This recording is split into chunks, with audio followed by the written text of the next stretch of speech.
Kami di sini GKI Yasmin, baik kami berdua, saya dan Pak Jayadi Damanik yang hadir langsung di tempat ini, maupun beberapa jemaat GKI Yasmin yang juga bergabung secara online pada pagi hari ini. Berterima kasih bahwa teman-teman pendamping, terutama yang kami harus sebutkan adalah teman-teman dari Human Rights Working Group, dari Setara Institute, dari Aliansi Nasional Bhinneka Tunggal Ika, dari Yayasan Lembaga Bantuan Hukum Indonesia YLBHI, dan dari LBH Jakarta yang mendampingi kami ketika masalah ini memang masih terus bergulir sampai dengan saat ini. Dan juga teman-teman dari Jaringan Islam Anti Diskriminasi, Mas Aan Ansori yang bergabung online juga bersama dengan kita. Terima kasih semua kawan-kawan yang mendampingi. Dan mungkin flow-nya atau bergulirnya acara kita pada pagi hari ini adalah satu persatu dari kami mungkin akan menyampaikan hal-hal yang terkait dengan perkembangan kasus GKI Yasmin. Dan nanti pada bagian penutupnya kami akan membacakan rilis kami yang juga akan kami nanti sampaikan di ruang chat, mungkin melalui link Google Drive ya, yang mudah-mudahan bisa dipakai oleh teman-teman jurnalis kalian untuk memperjelas situasi yang ada. Baik, saya akan mengawali Bapak Ibu sekalian, rekan-rekan wartawan. Pada Minggu 13 Juni 2021 yang lalu, Wali Kota Bogor Bima Arya memberikan akta hibah tanah pada Gereja Kristen Indonesia yang kemudian diklaim oleh Bima Arya sebagai tanda prestasi selesainya kasus GKI Yasmin. Yang ingin kami sampaikan pada saat ini adalah bahwa yang paling gampang untuk menilai selesai atau tidaknya kasus GKI Yasmin adalah apakah IMB Gereja GKI Yasmin sebagaimana dinyatakan dalam putusan Mahkamah Agung tingkat peninjauan kembali dan juga yang disinggung di dalam rekomendasi wajib Ombudsman Republik Indonesia 2011 itu sudah kembali berlaku.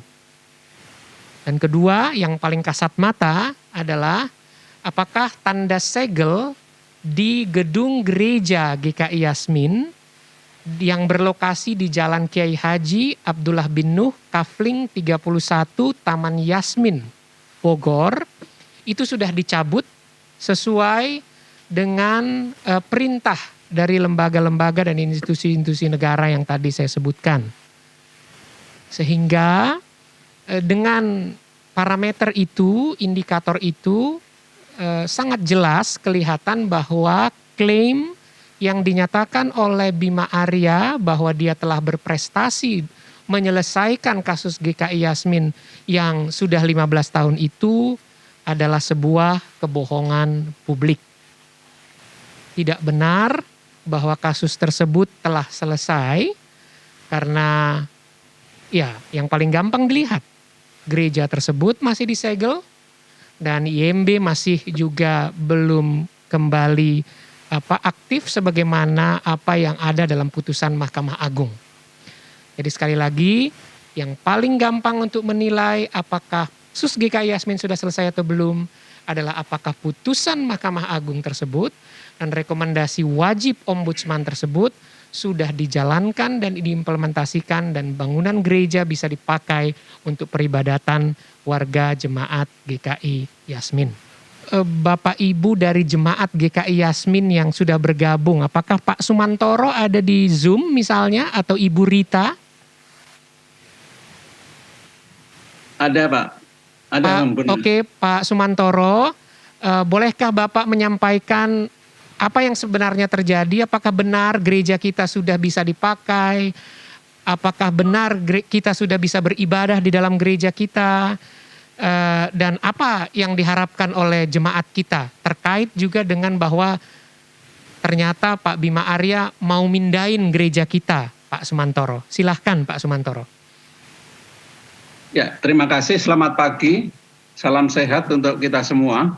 Terima kasih untuk Bapak Ibu yang dengan setia selalu mendampingi kami, Jemaat GKI Taman Yasmin yang berjuang selama ini.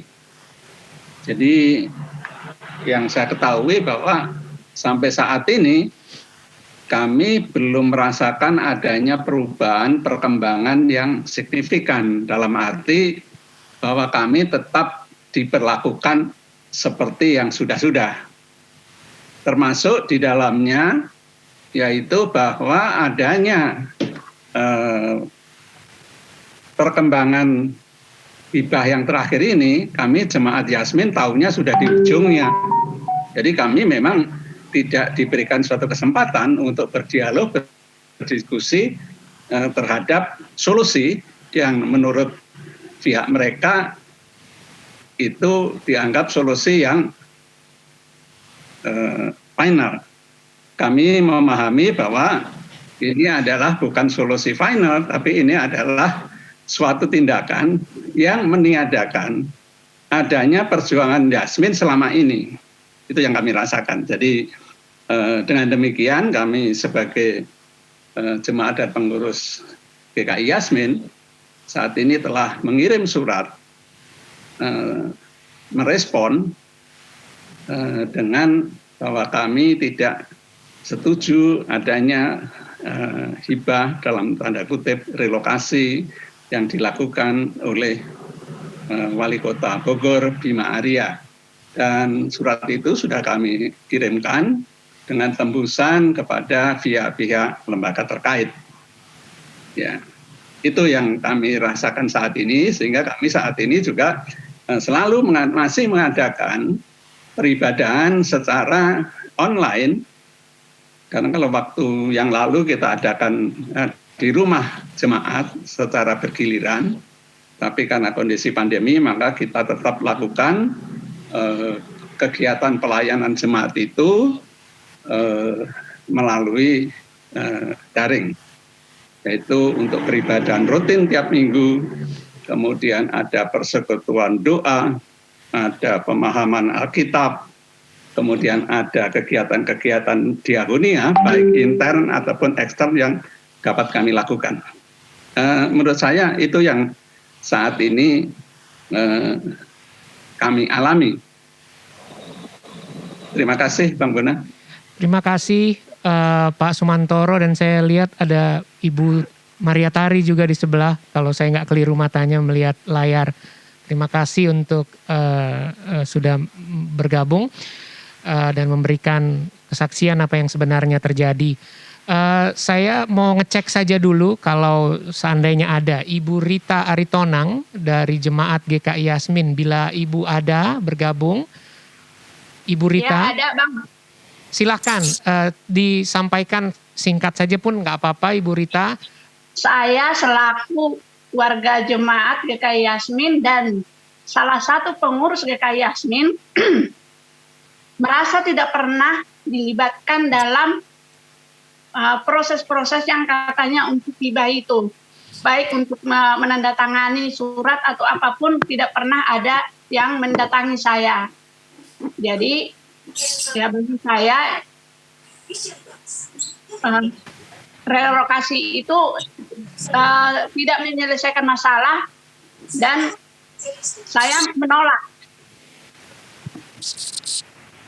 adanya relokasi itu.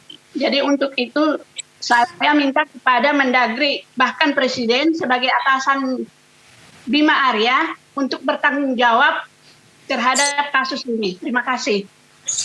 Terima kasih Ibu Rita. Pak Aritonang yang duduk di sebelah Ibu, salam dari sini. Terima kasih untuk apa yang sudah disampaikan. Kini kita bergerak saja. Saya ingin berikan kesempatan dulu kepada Mbak Nia Syarifuddin yang datang bersama beberapa perwakilan Aliansi Nasional Bhinneka Tunggal Ika dari beberapa daerah di Indonesia. Saya akan persilahkan Mbak Nia.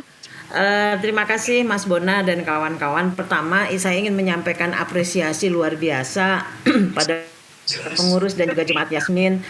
Saya mengenal cukup lama, ikut mendampingi cukup lama juga dan saya melihat bahwa teman-teman di GKI Yasmin ini warga negara yang mempunyai kesadaran berbangsa yang sangat kuat, berjuang dengan sangat keras dan juga dengan nilai-nilai konsisten pada konsensus kebangsaan kita, yaitu Pancasila, Bhinneka Tunggal Ika, NKRI, dan Undang-Undang Dasar 1945. Hal itulah yang membuat kami dari Aliansi Nasional Bhinneka Tunggal Ika juga tetap konsisten ingin terus mendampingi teman-teman dan mendukung perjuangan teman-teman.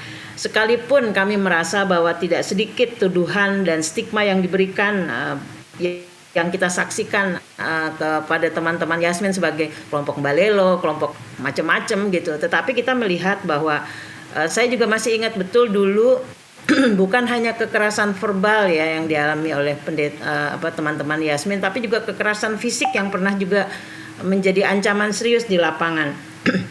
Namun saya melihat bahwa mereka punya kesabaran yang sangat revolusioner untuk menempuh jalur-jalur formal yang konsisten pada penegakan hukum yang berbasis pada konstitusi. Oleh karena itu juga saya salut kepada teman-teman Yasmin bisa mampu untuk menanggulangi sindrom minoritas yang biasanya terjadi kepada kelompok-kelompok di luar kami, di luar kelompok-kelompok yang mayoritas. Ini sesuatu hal yang sangat langka dan berharga bagi upaya-upaya kita untuk terus menegakkan bahwa negara ini didirikan juga punya konsensus kebangsaan. Negara kita bukan negara abal-abal yang bisa dimainkan sesuai dengan selera politik tertentu. Ini yang menjadi satu keteladanan luar biasa bagi saya dari teman-teman Yasmin, dan saya merasa mendapat berkah bertemu dan mempunyai jaringan yang begitu baik dari GKI Yasmin. Oleh karena itu bagi kita, saya berharap pada semua pihak untuk melihat dengan jernih persoalan GKI Yasmin ini, dilihat juga bahwa mereka sudah menempuh banyak sekali jalur-jalur formal hukum, dan kita berharap kepada pemerintahan manapun, khususnya kepada pemerintahan Bogor, untuk melihat faktor kekuasaan itu juga harus mendengarkan, memberi ruang kepada suara korban, dan juga mendengarkan apa yang menjadi alasan korban tersendiri. Selama itu masih harus dibela karena berbasis pada konstitusi, itulah yang harus dilakukan. Jadi saya berharap kepada pihak GKI sendiri untuk melihat persoalan-persoalan ini jangan memperuncing konflik. Pemerintah harus memberikan solusi-solusi yang memberikan kedamaian kepada semua pihak. Saya rasa itu komitmen kami. Terima kasih Mas Bona dan kawan-kawan, tetap konsisten, tetap gigih berjuang, karena bagaimanapun perjuangan Anda itu sebenarnya sangat dibutuhkan menjadi sebuah satu titik sejarah bagaimana kita mampu untuk bersama-sama menegakkan konstitusi, menegakkan hukum, dan juga mempertahankan Indonesia dengan konsensus kebangsaan. Terima kasih, selamat pagi, fighting. Ya, di sini ada dari Jogja, ada dari NTT, Sulut, Sumut. Saya lihat juga jaringan kami dari Sumatera Barat dan beberapa daerah lainnya ikut hadir. Apakah ada satu misalnya kawan di luar Jawa yang mau saya bicara? Saya persilakan kepada Mbak Agnes dari Jogja barangkali. Boleh, silakan. dari Jogja pun boleh, silahkan. Kami dari NTT. Saya mewakili NBTI Jogja tetap mendukung perjuangan teman-teman di GKI Yasmin.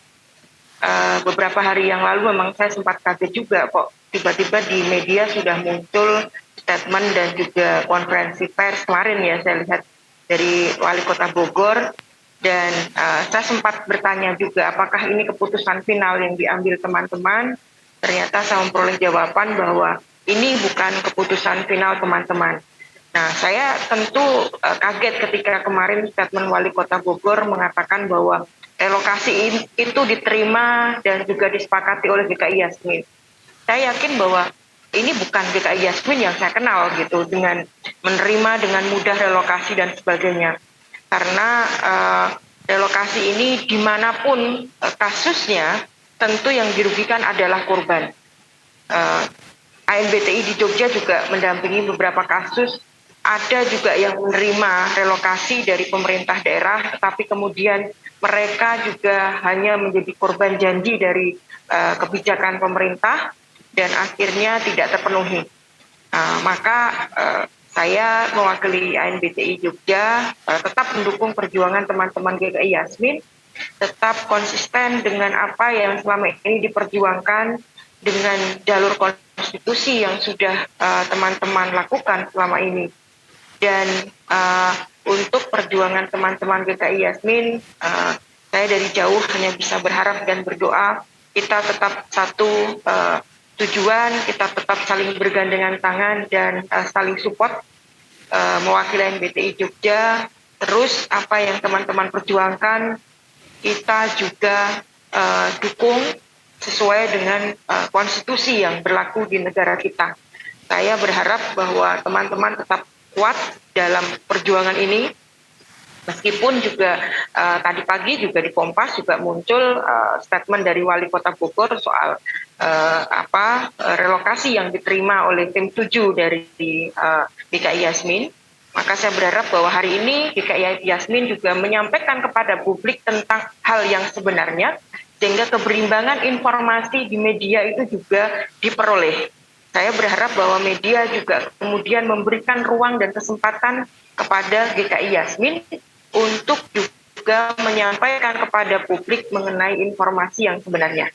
Nah, itu Bang Bona yang dapat saya sampaikan. Saya berharap bahwa ruang ini dipergunakan oleh teman-teman GKI Yasmin untuk menyampaikan hal yang sebenarnya kepada publik, sehingga kita tahu arah perjuangan GKI Yasmin seperti apa, dan juga ketaatan konstitusi teman-teman GKI Yasmin ini juga kemudian akan menjadi contoh bagi perjuangan dimanapun berada.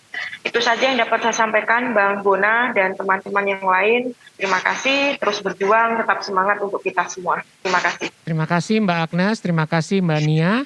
Kita beralih ke kita yang ada di YLBHI ini dulu. Mungkin Bung Theo dari LBH Jakarta bisa menyampaikan hal-hal yang ingin disampaikan. Nah, perkenalkan kawan-kawan, saya Theo Revelson dari LBH Jakarta. Terkait dengan kebijakan Wali Kota Bogor Bima Arya mengenai relokasi tempat beribadah GKI Yasmin, kami menilai tindakan tersebut merupakan tindakan yang sangat politis dan itu suatu kebijakan yang sangat diskriminatif. Karena kenapa? Karena kebijakan itu menguntungkan salah satu pihak, khususnya kelompok yang selama ini menolak pembangunan gereja GKI Yasmin. Kemudian selain itu, tindakan Wali Kota Bima Arya ini melanggengkan praktik pelanggaran hak asasi manusia, khususnya kebebasan berkeyakinan dan beragama, karena sudah ada putusan pengadilan baik di tingkat pertama dari Pengadilan Tata Usaha Negara Bandung pada tahun 2008, Pengadilan Tinggi Tata Usaha Negara Bandung tahun 2009, selanjutnya Mahkamah Agung, dan yang terakhir putusan peninjauan kembali yang menyatakan bahwa penerbitan izin mendirikan bangunan GKI Yasmin itu sah secara hukum. Nah, tindakan Wali Kota Bogor yang kemudian mengenyampingkan putusan-putusan pengadilan yang sudah berkekuatan hukum tetap, itu merupakan perbuatan melawan hukum yang kemudian berimplikasi terhadap langgengnya praktik pelanggaran kebebasan beragama dan berkeyakinan di Indonesia. Langkah tersebut kami menilai akan terulang karena ini akan jadi presiden. Nanti kalau ada orang, ada kelompok, ada gereja yang ingin minta izin lagi, kemudian izinnya sudah keluar, ditolak lagi dan direlokasi. Kami tidak ingin ini jadi presiden soal perlindungan dan penghormatan kebebasan beragama dan berkeyakinan di Indonesia. Mungkin itu, kawan-kawan. Bang Rafendi Jamin, Senior Advisor dari Human Rights Working Group. Baik, terima kasih, Bona. Saya hanya mau memberikan sekali lagi bukan satu peringatan, satu pesan yang sangat kuat kepada yang terhormat Wali Kota Bima Arya yang terpilih 2 periode dalam kepemimpinan di pemerintah daerah Kota Bogor. Kami telah menyampaikan bulan lalu 8 Mei 2001 bahwa relokasi yang ditawarkan ketika itu bukan sebuah solusi. Akan tetapi Anda yang terhormat Wali Kota meneruskan sebuah langkah yang pada akhirnya akan mempermalukan Indonesia. Kalau Anda mengatakan bahwa solusi ini yang Anda tawarkan adalah solusi yang memberikan pesan pada dunia, maka apa yang saya tegaskan di sini, apa yang Anda lakukan sebagai sebuah solusi adalah pesan yang salah pada dunia. Pesan yang mempermalukan Indonesia. Indonesia adalah anggota Dewan HAM PBB pada saat ini. Tentu ini jelas akan mempersulit dan bahkan mempermalukan muka para diplomat kita yang ada di ujung tombak diplomasi, yang berusaha untuk mempromosikan hak asasi manusia pada tingkat regional maupun internasional. Pada 8 Mei yang lalu saya katakan bahwa negara mempunyai satu tanggung jawab yang sangat spesifik di dalam menjamin, memastikan bahwa kebebasan beragama dan berkepercayaan itu bisa dijalankan oleh semua umat. Bahwa negara tidak mempunyai otoritas untuk melakukan intervensi pada organisasian, keyakinan bagi umat-umat beragama. Apalagi memanipulasi ketika terjadi perbedaan-perbedaan yang ada dalam gereja atau di dalam kumpulan umat beragama lainnya atau kumpulan umat berkeyakinan lainnya. Ini satu langkah yang betul-betul pesan yang salah. Pesan yang salah yang disampaikan oleh Anda sebagai wali kota, pemerintah kota Bogor, yang juga mempunyai tanggung jawab HAM internasional dan telah mencoreng muka Presiden Jokowi di dunia. Saya kira itu aja pesan saya. Upaya-upaya untuk menyelesaikan permasalahan Ika Yasmin secara inkonstitusional dengan cara menempatkan atau merelokasi tempat lain itu sudah sejak lama terjadi. Toh ini pun yang 2006 sampai sekarang ini kan hasil relokasi juga. Jadi ini adalah penyelesaian tapi menimbulkan masalah baru. Bukan menyelesaikan masalah yang sudah sangat jelas secara putusan Mahkamah Agung, secara rekomendasi Ombudsman itu di lokasi ini. Jadi ini contoh buruk bagaimana penyelesaian tapi tidak menggunakan pendekatan yang diatur oleh konstitusi, yaitu dengan menghormati putusan pengadilan, menghormati rekomendasi lembaga Ombudsman, dan menghormati bagaimana kehendak korban itu terjadi. Yang terjadi ini adalah narasi kekuasaan, ya, narasi bagaimana wali kota mengabaikan semua itu dan mencari jalan lain untuk saya khawatir inilah gengsi-gengsian gitu, gengsi wali kota yang tidak mau mendengarkan korban. Dan ini dipakai dengan cara apa? Dengan cara memecah belah, dengan cara menundukkan gitu, dan dengan cara seolah-olah bahwa ini adalah solusi. Saya tahu bahwa ini mereka Pak Wali Kota melakukan berbagai cara ya kesana sini, tapi melupakan korban itu sendiri. Maka sekarang yang penting adalah bagaimana korban berbicara, bagaimana korban menyampaikan apa yang sebenarnya terjadi. Yang kedua adalah bahwa ini berpotensi, tadi saya bilang berpotensi kuat melanggar hukum ya. YLBHI dan LBH Jakarta tentu akan mempertimbangkan kalau memang korban menyampaikan kesediaannya dan kesiapannya, tentu kita akan siapkan juga gugatan kembali. Kami sedang merancang gugatan kembali dan kemarin sudah menyiapkan legal opini, dan dari temuan-temuan kami ini kuat sekali dugaan kuat melanggar hukum ya, melanggar perintah pengadilan, melanggar rekomendasi Ombudsman. Dan saya harapkan Pak Presiden dan Pak Menteri Agama serta Mendagri sebagai atasan dari wali kota gitu ya, memperingatkan wali kota untuk menghormati hukum, menghormati putusan pengadilan, dan melaksanakan sesuai dengan rekomendasi-rekomendasi yang tadi. Demikian Mas Bona. Jadi dalam waktu dekat tentu kami menunggu kabar dan kesiapan dari korban sejauh mana. Jika siap, kita akan tentu siapkan gugatan hukum dan lain-lain. Terima kasih Mas Bona. Terima kasih Mas Isnur. Kita kembali ke ruangan ini, ada Bang Bonar Tigor Nai Pos-Pos dari Setara Institute.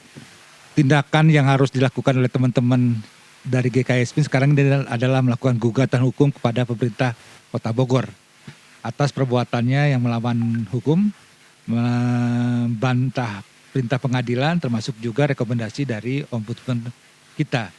Jadi mungkin segera saja kemudian memberikan kuasa atau otorisasi kepada lembaga hukum LBH Jakarta dan YLBHI untuk segera bisa memasukkan gugatan itu ke pengadilan. Tapi di satu sisi saya menyadari betul bahwa banyak pihak yang juga mempertanyakan sebetulnya, ini apa sih? Ini kok seakan-akan persoalan sudah selesai tapi kemudian ada pihak-pihak yang kemudian mengungkit lagi dan mempertanyakan kembali. Tapi di sini ini adalah ujian bagi kita semua untuk menunjukkan bahwa apapun penyelesaiannya, setiap persoalan menyangkut kebebasan beragama atau hak asasi yang lainnya tidak bisa dinegosiasikan atau ditransaksikan. Prinsip-prinsip bahwa kepatuhan terhadap hak asasi manusia dan hukum itu adalah yang utama. Prinsip-prinsip yang tidak bisa dilanggar, gitu ya. Dan pihak lain juga kepada Bima Arya, janganlah hanya mengedepankan solusi politik demi kepentingan untuk karir politik ke depan, dan juga hanya sekedar untuk lebih memuaskan kepentingan kelompok yang mengklaim mewakili mayoritas, tapi juga lihatlah bagaimana proses dari GKISB ini berjalan dan patuhilah hukum, karena sejak awal kami Setara Institut pernah mengundang 2 kali Bima Arya dalam forum kami, di mana dia jadi pembicara. Di situ dia memang menegaskan bahwa dia akan berjanji untuk menyelesaikan persoalan GKISB dalam masa kepemimpinannya. Tapi dia juga menegaskan bahwa dia akan menghormati hukum dan menghormati hak asasi manusia. Tapi kita lihat pendekatan dan pilihan yang dia ambil bukanlah hal itu, tapi lebih tadi mementingkan solusi politik dan memuaskan kelompok-kelompok yang mengklaim paling mayoritas. Bahkan kalau Anda sekarang baca di media, suara-suaranya itu ketua POR kami, Imam Ahmad itu, seakan-akan dia yang paling toleran di Kota Bogor. Jauh lebih toleran dari teman-teman GKISB. Ini kan aneh, ya. Kelompok-kelompok Islam radikal yang kemudian mengklaim bahwa dia adalah yang toleran karena dia sekarang memberi kesempatan bagi korban untuk mendapatkan haknya, tapi sebenarnya korban itu bukan mendapatkan haknya, tapi adalah hanya sekedar gula-gula, sekedar gincu supaya ini selesai. Dan ini juga yang kemudian diterima oleh pemerintah pusat. Saya membaca itu komentar dari Menteri Agama Yakut dan juga Menteri Dalam Negeri Tito. Pikiran mereka sederhana saja bahwa ini persoalan selesai, tidak ada implikasi jauh di kemudian hari, dan para pegiat hak asasi manusia tidak akan mempertanyakan. Justru sebaliknya, justru ini pertanyaan kita balik pada mereka. Apa yang mereka tahu tentang proses dari penyelesaian kasus GKISB ini? Jadi sekali lagi bahwa akhirnya saya menekankan pada apa yang tadi katakan teman-teman, sudah saatnya mungkin nanti teman-teman GKISB yang harusnya menjadi korban dan harusnya mendapatkan perlindungan bisa melakukan gugatan hukum, karena ini jalan yang harus ditempuh untuk membuktikan bahwa kita memang bekerja berdasarkan prinsip-prinsip hak asasi manusia dan kepatuhan terhadap konstitusi. Itu saja, benar. Pak Pendeta Stephen, bolehkah menyampaikan harapan kita bersama, Pak Pendeta Stephen, sebagai Bapak adalah pendeta Gereja Kristen Indonesia yang konsisten untuk menemani jemaat GKISB di dalam pergumulan 15 tahun ini. Silahkan Pak Pendeta Stephen. Ya, saya pikir ini keputusan wali kota sangat gegabah dan merupakan kemunduran. Ini bukan kemenangan, bukan langkah maju ke depan, tapi kemunduran. Karena kita justru melanggar lembaga hukum tertinggi di negara kita ini dengan menerima keputusan yang ditawarkan oleh wali kota. Karena itu contoh-contoh seperti ini saya pikir justru harus kita hindari. Kita tidak boleh menerima contoh-contoh buruk yang memperlemah badan-badan hukum di negara kita ini. Terima kasih, Bang. Terima kasih Pak Pendeta Stephen Suleman. Untuk informasi buat kita semua, Bapak Pendeta adalah Bapak Pendeta dari Gereja Kristen Indonesia. Selanjutnya kami undang Mas Aan Ansori, mewakili Jaringan Islam Anti Diskriminasi yang juga bergabung bersama kita di ruang Zoom. Silahkan Mas Aan. Iya, terima kasih. Assalamualaikum warahmatullahi wabarakatuh. Waalaikumsalam warahmatullahi wabarakatuh. Banyak yang euforia, banyak yang menyambut baik langkah yang dilakukan oleh Wali Kota Bogor. Jika dilihat secara terpisah, hibah tanah itu kan ya baik ya, orang memberi itu kan baik, dan itu sebabnya sangat mungkin banyak orang yang mengapresiasi. Tetapi yang mungkin tidak diketahui oleh orang bahwa kebaikan itu menurut tradisi kami di Islam, tujuan baik itu harus dilakukan dengan cara-cara yang baik. Yang dilakukan oleh Mas Bima dan beberapa orang, itu kebaikan yang tidak dilakukan dengan cara yang baik. Anda tidak bisa mengepel rumah Anda dengan air comberan. Tadi sudah disampaikan bahwa tidak dilibatkan, mengangkangi apa yang diputuskan oleh Mahkamah Agung dan juga Ombudsman. Menurut saya ini adalah contoh kebaikan yang di dalamnya ada kemungkaran. Nah, sekali lagi di dalam doktrin Islam, kalau kita melihat kemungkaran, maka kita diperintahkan untuk melakukan perubahan. Kita diminta untuk berkomitmen melakukan perubahan. Dengan cara apa? Dengan cara kekuasaan. Tapi kalau kita tidak mampu, ya dengan cara menyampaikan hal seperti ini. Tapi kalau kita tidak mampu, kita juga harus melakukan pengecaman di dalam hati. Yang ini saya katakan bahwa saya dan banyak teman-teman Islam lainnya itu menganggap bahwa cara-cara yang dilakukan oleh Wali Kota Bogor ini adalah baik, tapi di dalamnya ada kemungkaran. Karena mengangkangi hukum, tidak melibatkan korban di dalam proses-proses itu, dan oleh karenanya harus dilawan dan harus diubah. Dan saya ingin mengajak pada semuanya, seluruh bangsa Indonesia dan teman-teman yang ada di sini, untuk terus melawan dengan cara yang gembira, dengan cara yang ma'ruf, dan menjauhi cara-cara yang jelek. Saya kira itu, Mas Bona, kita harus terus melawan kemungkaran ini. Terima kasih. Assalamualaikum warahmatullahi wabarakatuh. Waalaikumsalam Mas Aan. Terima kasih Mas Aan mewakili Jaringan Islam Anti Diskriminasi. Satu terakhir sebelum nanti kita bacakan statement kita dan kemudian kita buka floor buat semua kita. Ada Ibu Pendeta Sarah Elga dari Interfidei. Ya, saya dari Interfidei Jogja. Saya tidak akan mengorek yang sudah semua disampaikan teman-teman, tetapi saya ingin dan semoga ini menjadi penguatan semangat bagi teman-teman GKI Yasmin dan gereja manapun, Kristen manapun di Indonesia. Jadi ini jelas sekali contoh bahwa perjuangan kita ini adalah perjuangan untuk keadilan dan kebenaran. Bukan sekedar untuk Taman Yasmin ya, tapi keadilan dan kebenaran.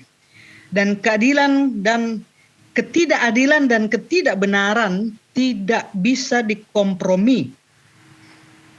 Sama sekali tidak bisa dikompromi.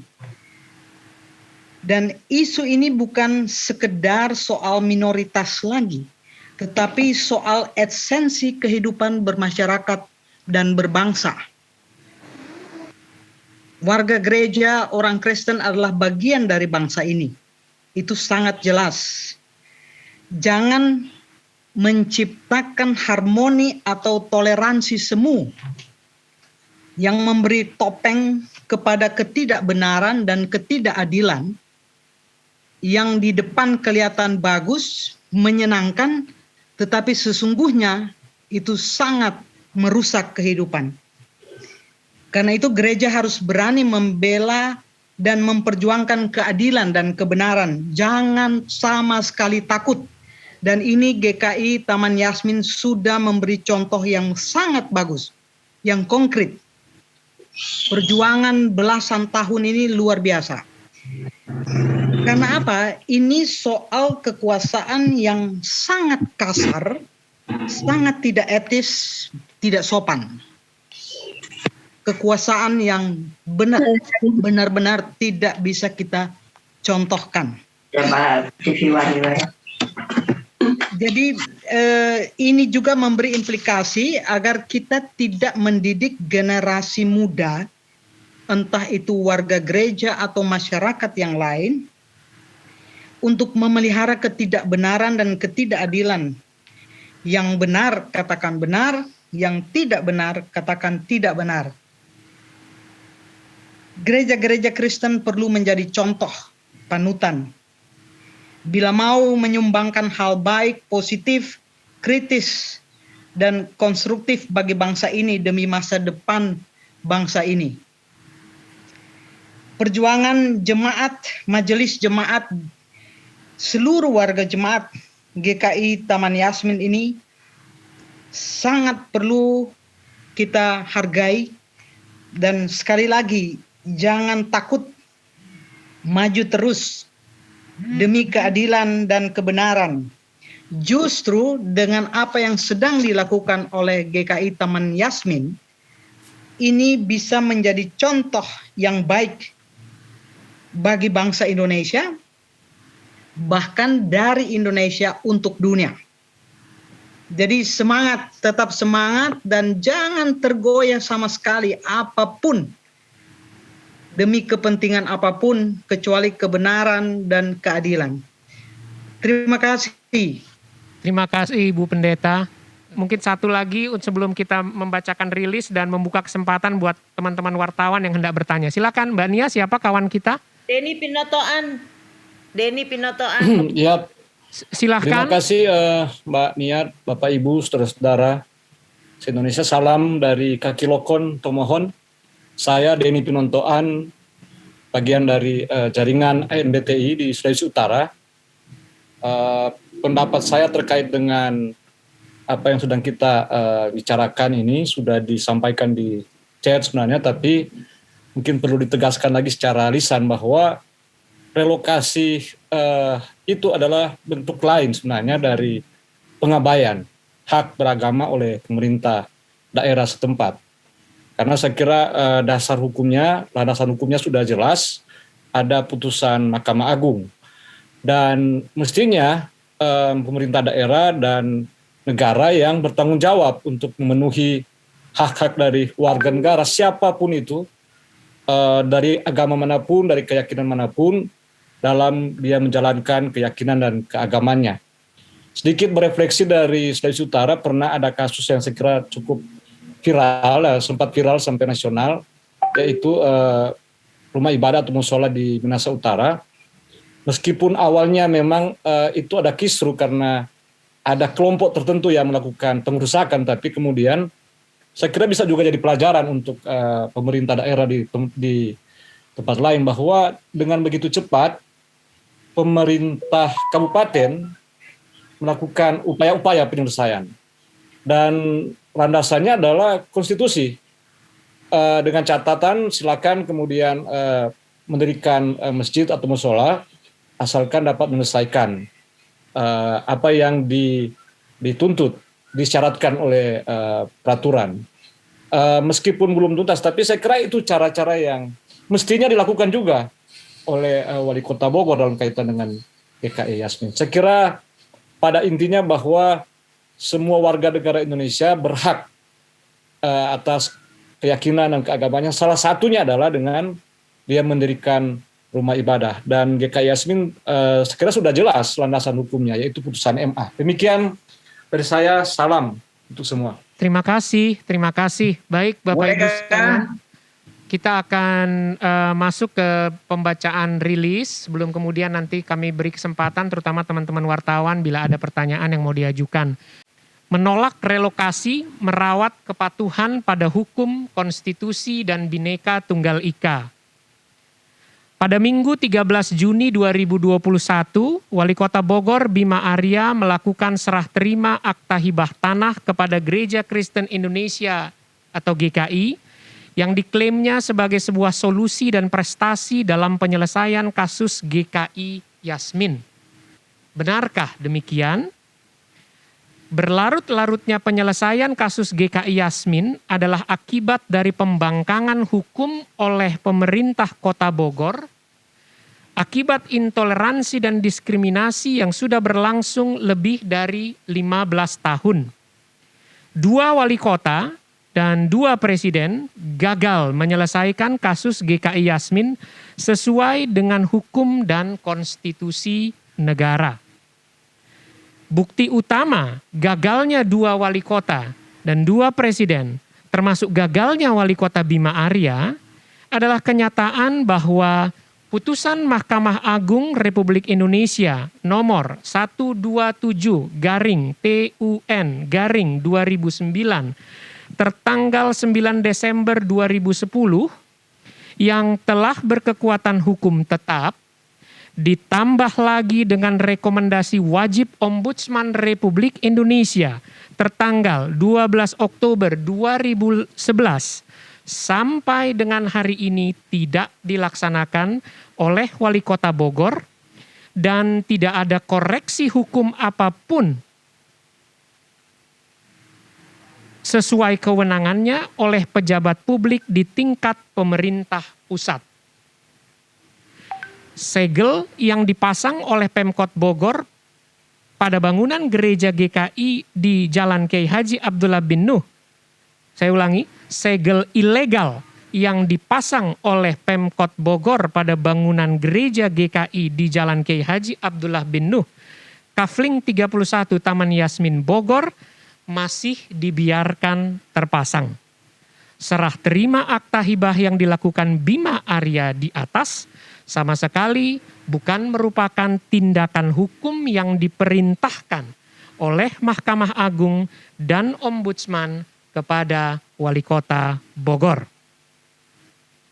Atas pernyataan Bima Arya dalam serah terima akta hibah tanah yang diklaimnya sebagai sebuah bentuk solusi penyelesaian kasus GKI Yasmin, pengurus dan jemaat GKI Yasmin dengan didampingi kelompok pendamping lintas iman menyatakan beberapa hal berikut ini. 1. Bahwa Bima Arya sebenarnya hanya perlu melaksanakan solusi yang sudah diberikan oleh putusan peninjauan kembali Mahkamah Agung dan rekomendasi wajib Ombudsman RI. Jadi ini berkaitan dengan selalu Wali Kota bilang, saya sedang mencari solusi, saya sedang mencari solusi. Kami hanya ingin mengingatkan, solusinya Bapak Wali Kota tidak perlu dicari-cari lagi. Solusinya sudah diberikan oleh putusan Mahkamah Agung dan rekomendasi wajib Ombudsman RI. 2. Bahwa tidak benar semua fitnah yang bertahun-tahun sengaja dihembuskan kelompok intoleran kepada jemaat GKI Yasmin, seolah-olah pengurus GKI Yasmin melakukan pemalsuan tanda tangan pada berkas pengurusan IMB Gereja GKI di Taman Yasmin. Pernyataan bahwa GKI Yasmin tidak melakukan pemalsuan tanda tangan, ini penting sekali lagi, pernyataan bahwa GKI Yasmin tidak melakukan pemalsuan tanda tangan, itu bukan dari kami pengurus jemaat GKI Yasmin. Tapi dari hasil pemeriksaan Ombudsman Republik Indonesia atau ORI atas kasus GKI Yasmin, sebagaimana dinyatakan dalam dokumen hasil pemeriksaan ORI atau Ombudsman Republik Indonesia tertanggal 12 Oktober 2011 yang diserahkan oleh Ombudsman Republik Indonesia kepada Presiden Susilo Bambang Yudhoyono, yang di salah satu bagian dokumennya menyatakan, kami kutip, padahal fakta yang terjadi adalah putusan pidana pemalsuan tersebut tidak terkait proses administrasi izin mendirikan bangunan GKI Taman Yasmin. Jadi mudah-mudahan hal ini bisa semakin mengingatkan kita bahwa tolong hentikanlah semua fitnah itu, karena yang menyatakan bahwa kami tidak melakukan pemalsuan itu adalah lembaga negara, Ombudsman Republik Indonesia, bukan hanya pembelaan diri kami semata. 3, bahwa tidak benar bahwa Bima Arya mengaku tidak pernah berinteraksi atau berdiskusi mengenai proses penyelesaian kasus GKI Yasmin dengan pengurus GKI Yasmin. Sebab yang dikembangkan dalam rangka untuk anulir atau menggeser atau menyingkirkan pengurus GKI Yasmin, beliau selalu mengatakan tim 7, tim 7, tim 7. Tidak benar bahwa Bima Arya tidak pernah berdiskusi langsung dengan pengurus GKI Yasmin. Sebab pada kenyataannya Bima Arya dan perwakilan pengurus GKI Yasmin telah berproses bersama sejak masa awal jabatan Bima Arya selaku wali kota. Dan terus semakin intensif dalam 3 tahun belakangan. Perundingan pertama dengan Bima Arya bahkan diadakan di kantor sebuah konsultan politik yang dekat dengan Bima Arya. Kami nggak tahu kenapa harus di kantor konsultan politik. Yang berlokasi di wilayah Kebayoran Baru, Jakarta. Di mana bahkan Bima Arya pada saat itu entah mengapa, saya nggak tahu apa pertimbangannya, didampingi oleh direktur lembaga konsultan politik tersebut. Apakah beliau sejak awal sudah mempersiapkan ini sebagai sebuah alat politik pragmatis semata? Kami nggak tahu. Tapi itulah yang terjadi. Rangkaian pertemuan selanjutnya dilakukan secara terus-menerus baik di rumah dinas wali kota, rumah pribadi wali kota, maupun di kantor wali kota Bogor. 4, bahwa tidak benar jemaat dan pengurus GKI Yasmin adalah sekumpulan orang yang mbalelo dan hanya mau menang-menangan sendiri dalam proses penyelesaian kasus GKI Yasmin. Seluruh proses yang disebutkan di butir 2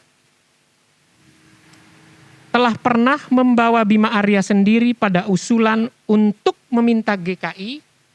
Jadi semua proses interaksi kami langsung pengurus dengan Bima Arya itu sudah membuat Bima Arya menyampaikan permintaan kepada Gereja Kristen Indonesia 2 hal ini. Poin 4A.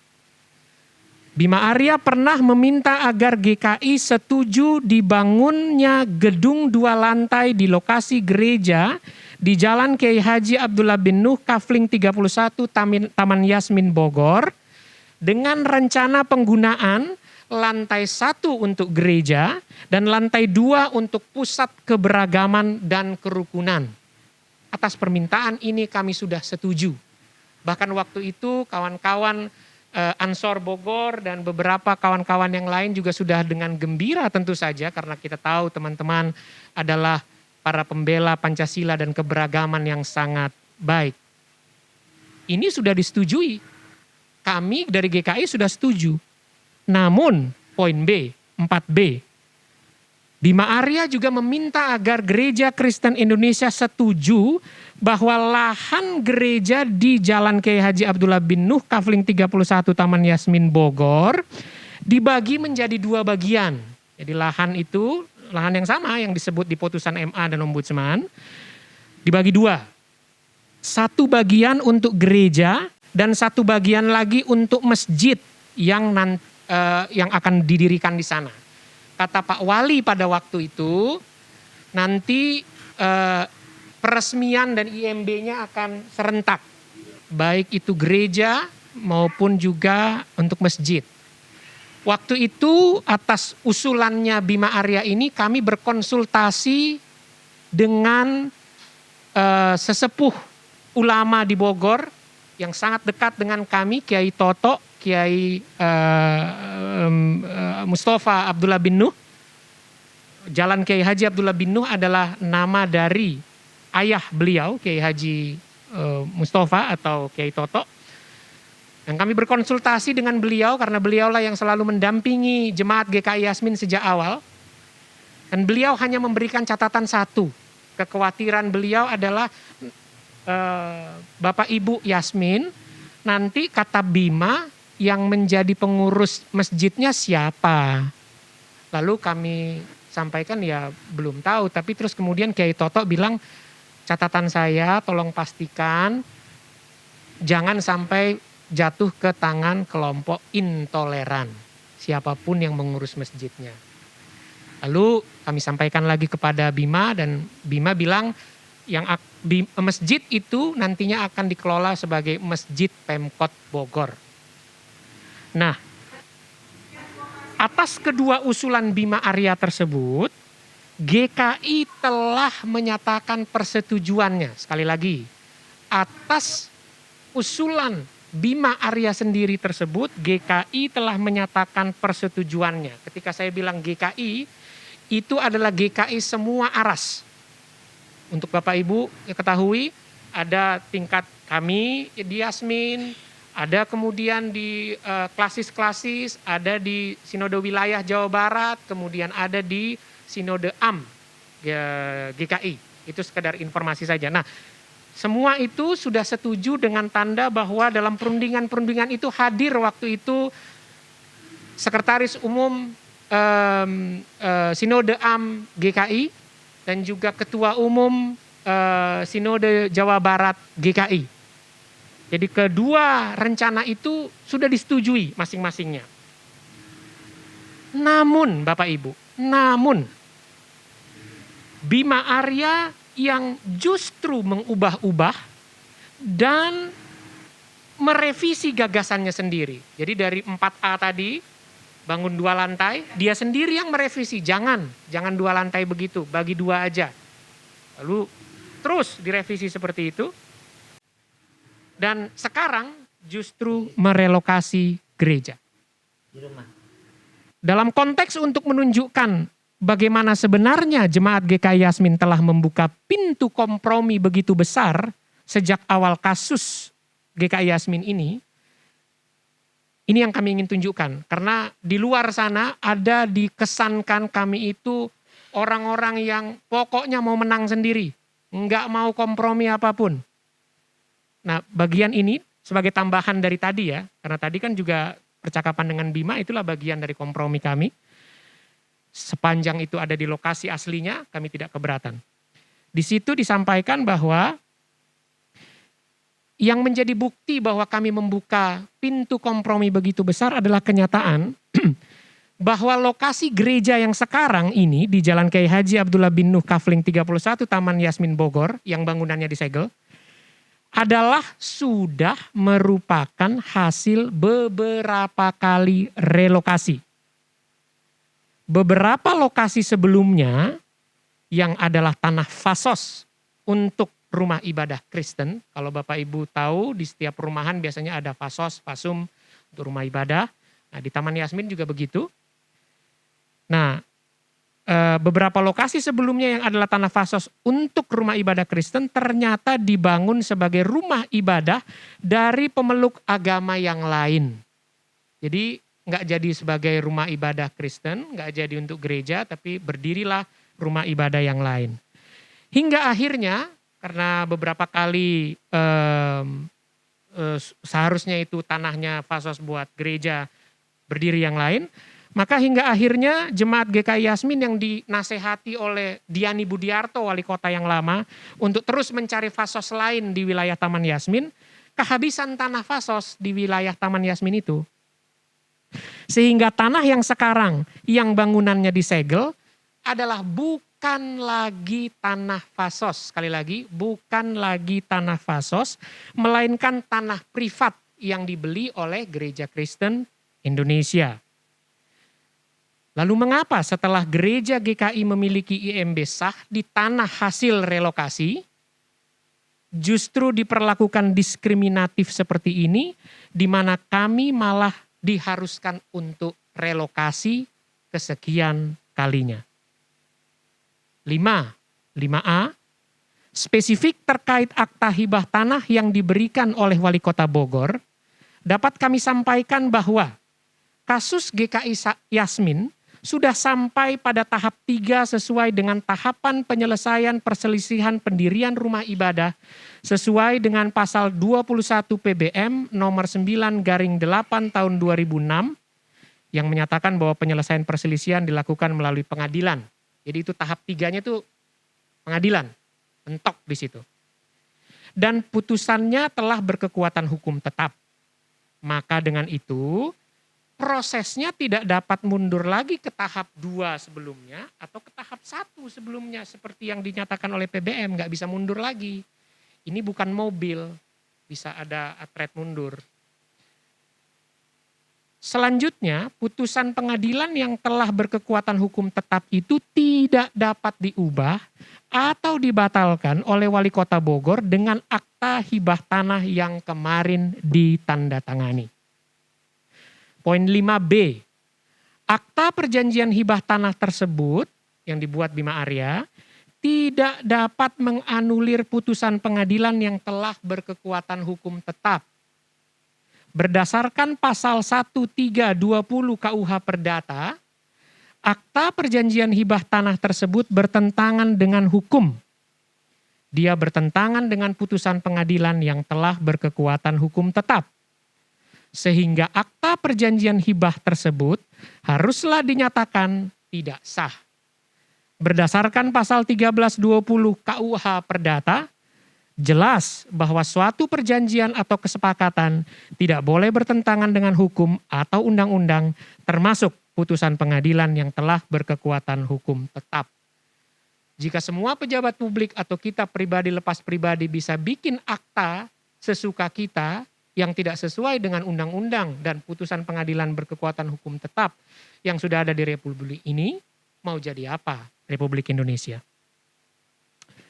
5C, selanjutnya selain Wali Kota Bogor sudah tidak lagi berhak memberi hibah tanah dalam rangka penyelesaian sengketa pendirian gedung gereja GKI Yasmin, karena sudah memasuki ranah pengadilan dan putusannya telah berkekuatan hukum tetap, maka berdasarkan pasal 227 KUH Pidana, perbuatan Wali Kota Bogor yang memberikan akta hibah tanah tersebut tergolong sebagai perbuatan pidana karena pengadilan sudah mencabut hak Wali Kota dan sudah masuk pada tahap ketiga dalam pasal 21 ayat 3 PBM nomor 9/8 tahun 2006. Poin 6. Kepada Wali Kota Bogor, Bima Arya, ini harapan kami, Bapak, peganglah janji dan komitmen Bapak terhadap hukum, konstitusi, dan Bhinneka Tunggal Ika. Hentikanlah intervensi dan pemecah belahan institusi gereja. Dan patuhlah pada apa yang diperintahkan oleh hukum dan konstitusi.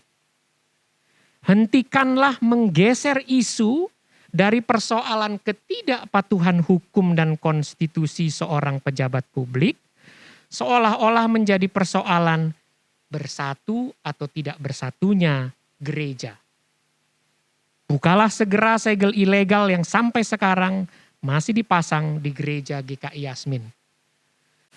Putusan pengadilan MA dan rekomendasi wajib ombudsman itu bisa dilaksanakan dan seharusnya dilaksanakan oleh pejabat publik yang bersangkutan, tidak peduli kondisi GKI-nya sendiri seperti apa. Silahkan Bapak Ibu cek di putusan Mahkamah Agung maupun di rekomendasi wajib ombudsman, nggak ada satu bagian pun yang membuat syarat dan kondisi tertentu. Syarat dan ketentuan berlaku kalau GKI-nya kompak, nggak ada. Apapun yang terjadi di GKI, biarlah GKI yang mengurusnya Pak Bima. GKI punya mekanismenya sendiri, percayakanlah pada kami, bagian Bapak adalah melaksanakan putusan Mahkamah Agung dan rekomendasi wajib ombudsmannya. Jangan pecah belah dan jangan geser isu menjadi seolah-olah semuanya tergantung pada kekompakan gereja atau tidak. Ini semua sepenuhnya tergantung pada komitmen Bapak semata. Dan di video itu saya juga menyaksikan Bapak bilang bahwa akta tanah itu adalah a message of peace. Kami mau sampaikan, this is not a message of peace. This is a message of threat and message of fear. Ini adalah pesan ancaman dan pesan ketakutan. Bagi siapa? Bagi setiap kelompok minoritas manapun, apapun agamanya, ketika mereka berusaha mendirikan rumah ibadahnya di tengah-tengah mayoritas yang berbeda dengannya. Ini adalah ancaman dan ketakutan karena mereka akan punya potensi untuk dipinggirkan termasuk dengan cara direlokasi. Jadi ini bukan pesan damai, ini adalah pesan ancaman dan pesan ketakutan yang dikirimkan negara melalui representasi Bima Arya. 7. Kepada Presiden Joko Widodo, kami kembali berharap, koreksilah kepala daerah yang gagal mematuhi hukum dan konstitusi seperti nawacita Bapak Presiden. Hentikanlah segera diskriminasi dan intoleransi serta pembangkangan hukum yang dilakukan Wali Kota Bogor selama bertahun-tahun. Koreksilah kebijakan relokasi Bima Arya atas GKI Yasmin, karena relokasi ini akan menjadi contoh buruk penyelesaian kasus intoleransi serta kepatuhan hukum dan konstitusi di Indonesia, sebab cenderung meminggirkan siapapun kelompok yang dianggap berbeda dan minoritas. Kedelapan, bersama-sama dengan berbagai kelompok lintas iman, kami ingin meneruskan perjuangan damai ini agar di seluruh wilayah Republik Indonesia tanpa kecuali buat siapapun pemeluk agamanya, apapun agamanya. Saya dan kami semua mengutip kata-kata Soekarno, bahwa yang Kristen dapat menyembah Tuhan menurut petunjuk Isa Al-Masih, yang Islam bertuhan menurut petunjuk Nabi Muhammad, orang Buddha menjalankan ibadatnya menurut kitab-kitab yang ada padanya, dan hendaknya negara Indonesia ialah negara yang tiap-tiap orangnya dapat menyembah Tuhannya dengan cara yang leluasa, dengan tiada egoisme agama. Soekarno. Ruang Persahabatan Komnas Perempuan 15 Juni 2021 atas nama pengurus dan jemaat GKI Yasmin yang untuk hari ini didampingi oleh kawan-kawan dari Aliansi Nasional Bhinneka Tunggal Ika, Jaringan Islam Anti Diskriminasi Jihad, Setara Institute Human Rights Working Group, LBH Jakarta, dan Yayasan Lembaga Bantuan Hukum YLBHI. Pak Jaya, ada tambahan?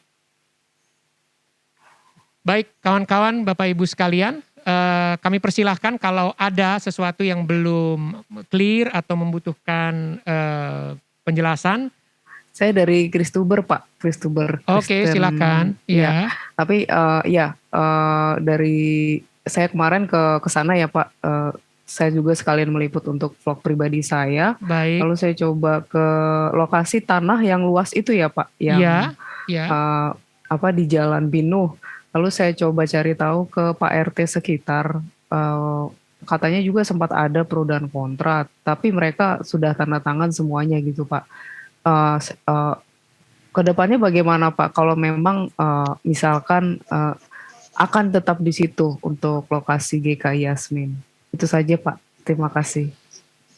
Ya pertama seperti yang kami sampaikan, ya kalau di situ ya tidak bisa dibilang atau dikaitkan, diklaim sebagai GKI Yasmin.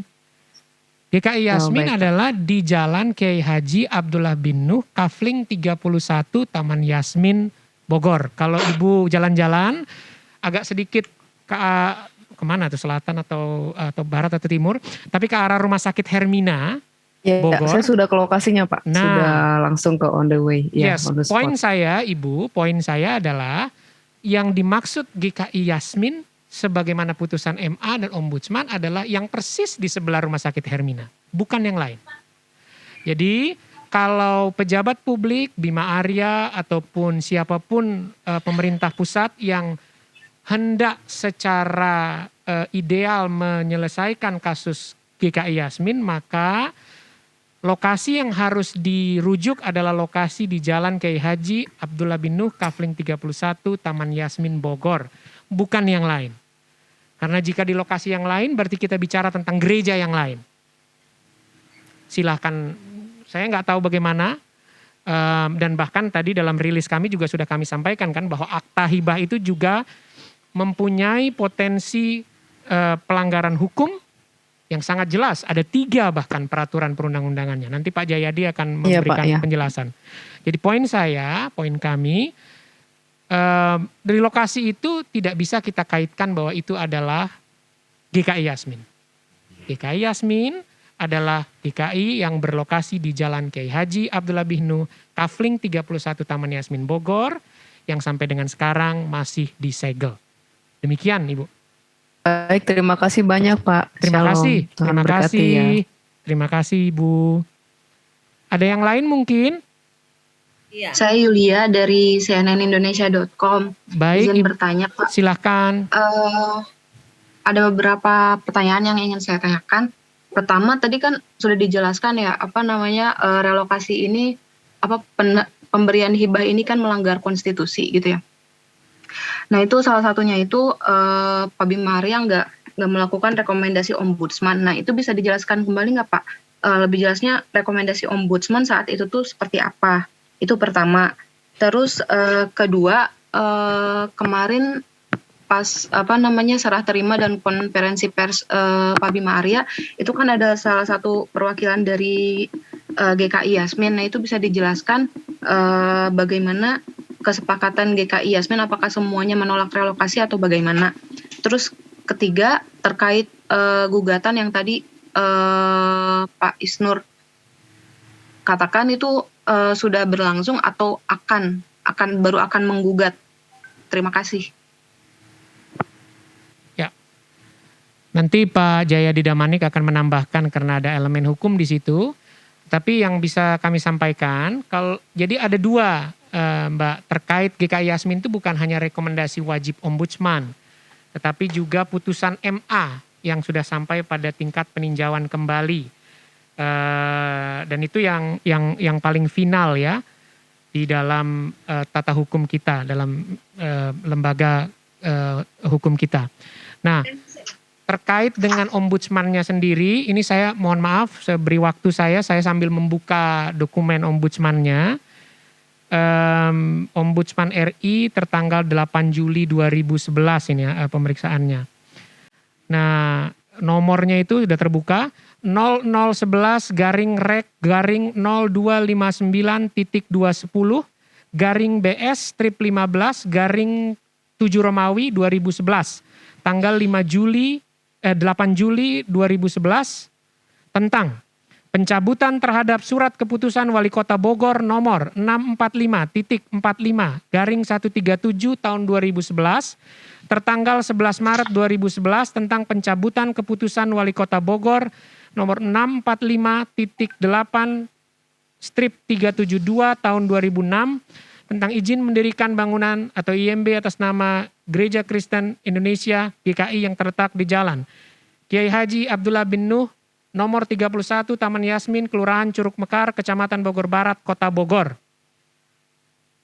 Menurut undang-undang, rekomendasi yang dikeluarkan oleh ombudsman bersifat wajib. Ini sini disampaikan. Kesimpulan dan pendapat ombudsman RI, ada beberapa poin.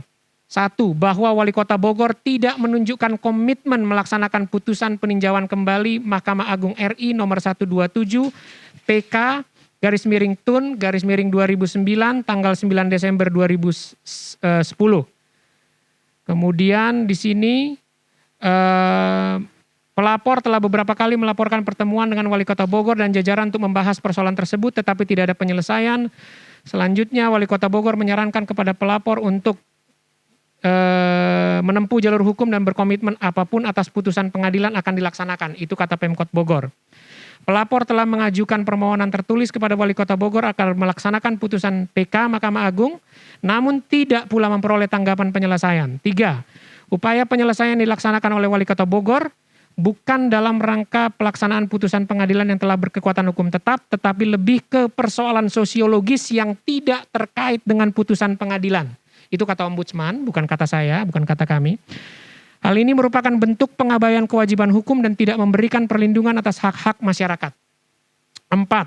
Bahwa Wali Kota Bogor yang menerbitkan surat keputusan nomor 645.45/137 tahun 2011 tertanggal 11 Maret 2011 tentang pencabutan Keputusan Wali Kota Bogor nomor 645.8/372 tahun 2006 tentang IMB atas nama Gereja Kristen Indonesia GKI yang terletak di Jalan Kiai Haji Abdullah bin Nuh nomor 31 Taman Yasmin Bogor adalah merupakan perbuatan melawan hukum. Sekali lagi saya kutip, adalah merupakan perbuatan melawan hukum dan pengabaian kewajiban hukum. Itu kalau ditanya tentang apa yang menjadi hasil pemeriksaan dari Ombudsman dan apa pelanggaran yang dilakukan oleh Wali Kota Bogor saat itu. Terima kasih. Siapa tadi yang nanya? Dari CNN ya. Ada dua saya kira yang belum terselesaikan tadi. Yang pertama adalah menyangkut adanya klaim bahwa ada perwakilan dari jemaat GKI Yasmin yang hadir di acara serah terima akta itu. Ingin kami sampaikan Ibu Bapak sekalian bahwa memang di media massa itu ada berita yang mengatakan bahwa Pendeta Tri ya itu menyebut atau disebut di dalam berita itu sebagai pendeta GKI Yasmin. Saya mengenal Pendeta Tri itu. Pendeta Tri itu bukan pendeta yang melayani GKI Yasmin. Pendeta Tri adalah pendeta yang melayani di GKI Pengadilan. Nah, ini yang ingin kami garis bawahi. Haruslah dibedakan komunitas gereja yang tergabung di dalam GKI Yasmin itu berbeda dengan komunitas yang tergabung di GKI Pengadilan. Yang memang asal usulnya GKI Yasmin itu adalah dari GKI Pengadilan. Ada 12 wilayah GKI Pengadilan itu, 1 sampai 12. Dan ya, wilayah 3, 4, 5, 6 dan 10 itu tergabung menjadi GKI Yasmin. Dan oleh karena itu sekali lagi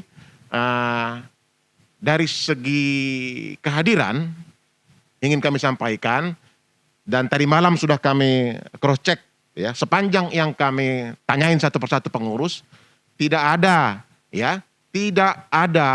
pengurus GKI Yasmin dan jemaat GKI Yasmin yang hadir di acara itu.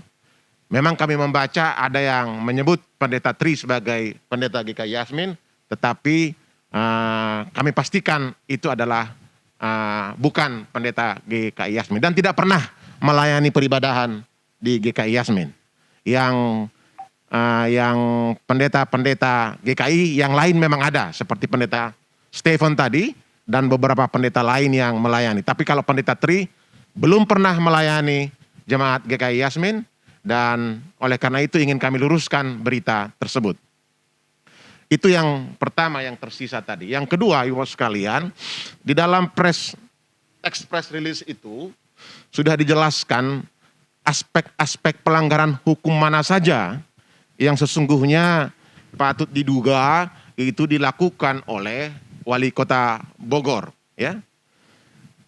Yang pertama tadi ya, sebelum memasuki 3 hal yang disebutkan dalam press release itu, saya teringat lagi kepada hasil pemeriksaan Ombudsman. Ombudsman sudah mengatakan bahwa apa yang dilakukan oleh pemerintah Bogor ketika itu adalah melakukan tergolong sebagai perbuatan melawan hukum.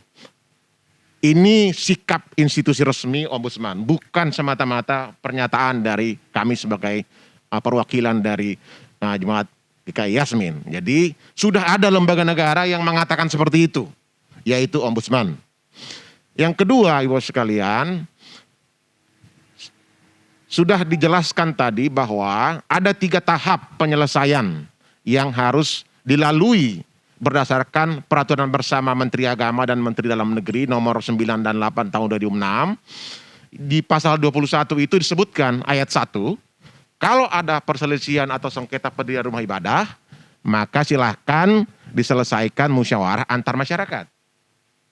Sedangkan bila sengketa tidak terselesaikan oleh masyarakat sendiri, maka masuk ke tahap kedua di ayat 2 disebutkan, yaitu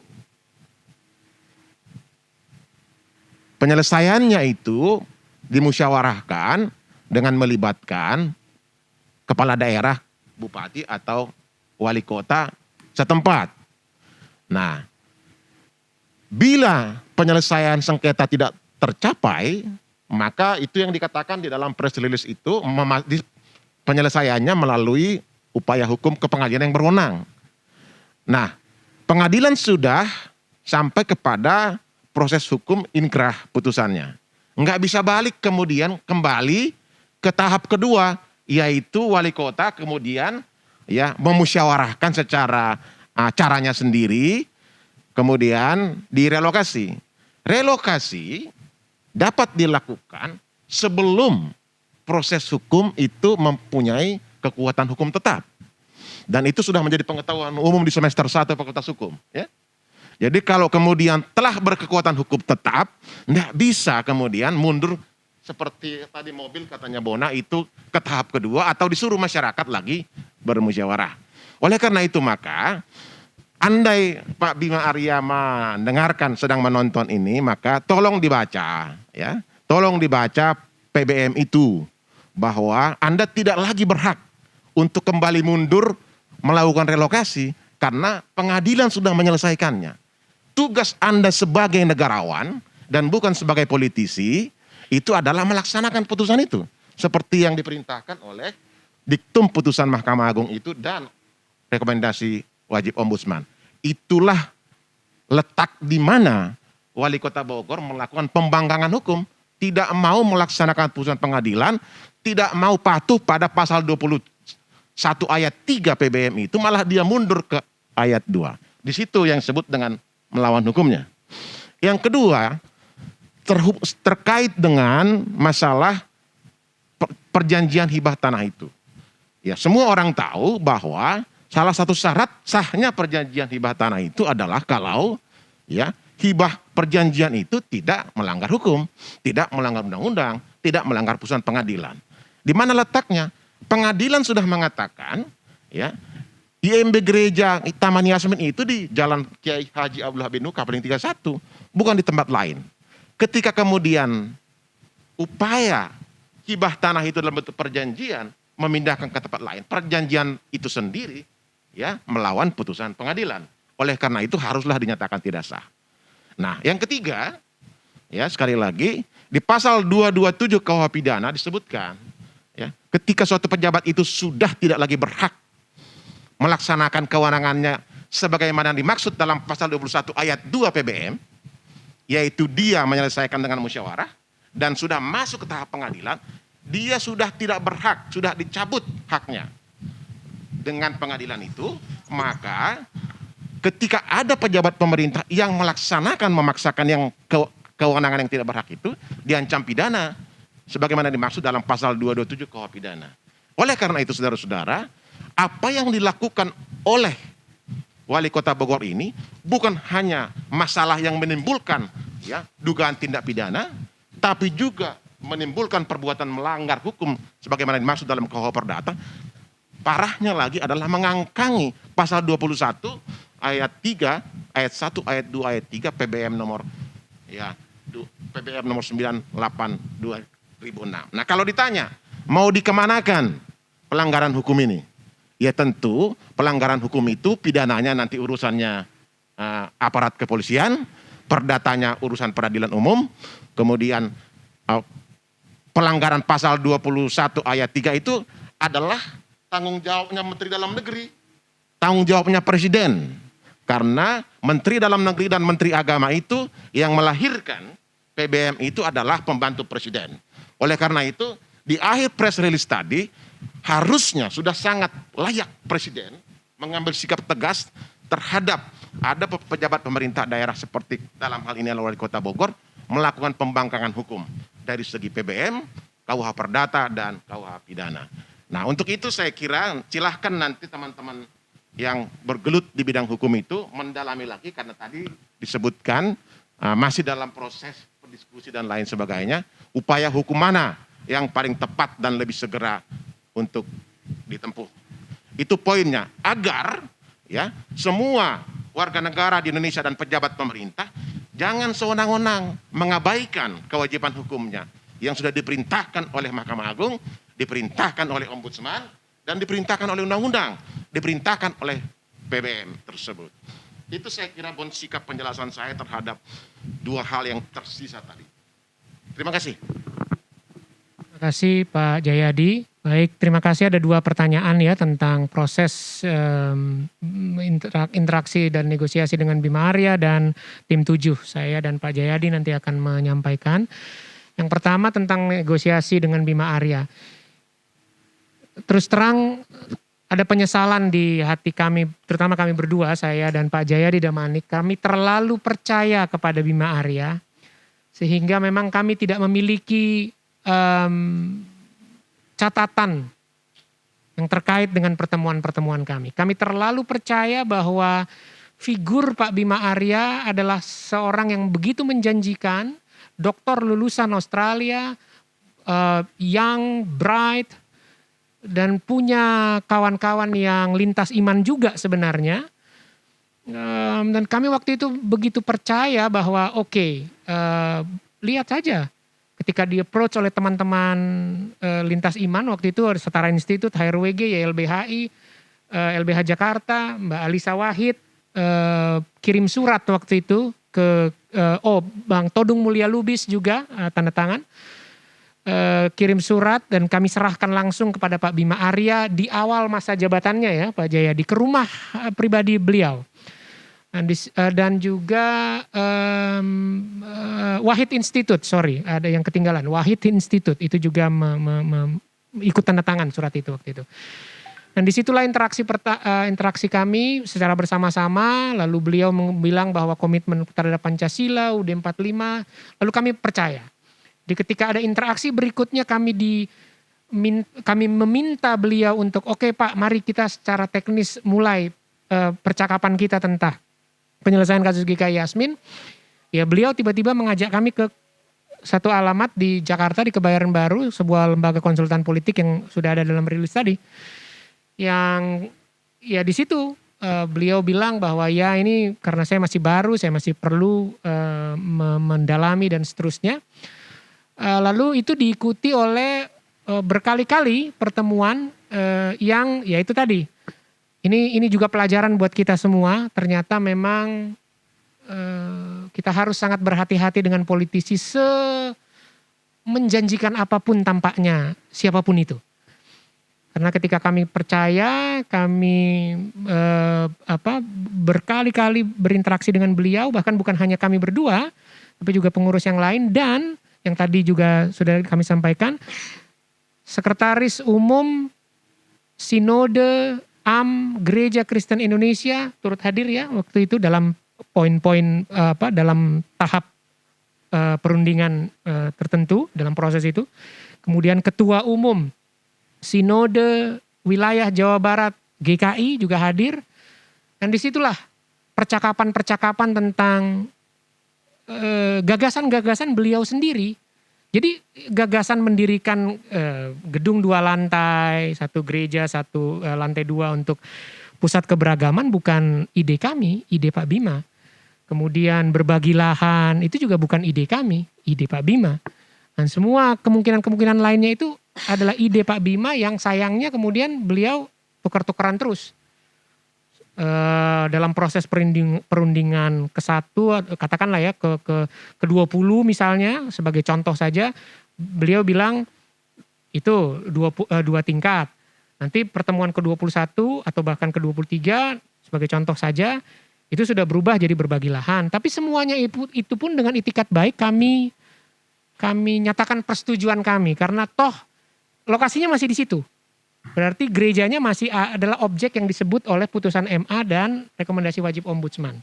Dan kami sama sekali tidak punya keberatan bahwa harus berbagi dengan pusat keberagaman, justru itu cita-cita kami. Kalau kami harus berbagi dengan masjid, tidak ada keberatan, justru itu cita-cita kami. Kami ingin tunjukkan bahwa kita berbeda tapi kita bisa berdampingan.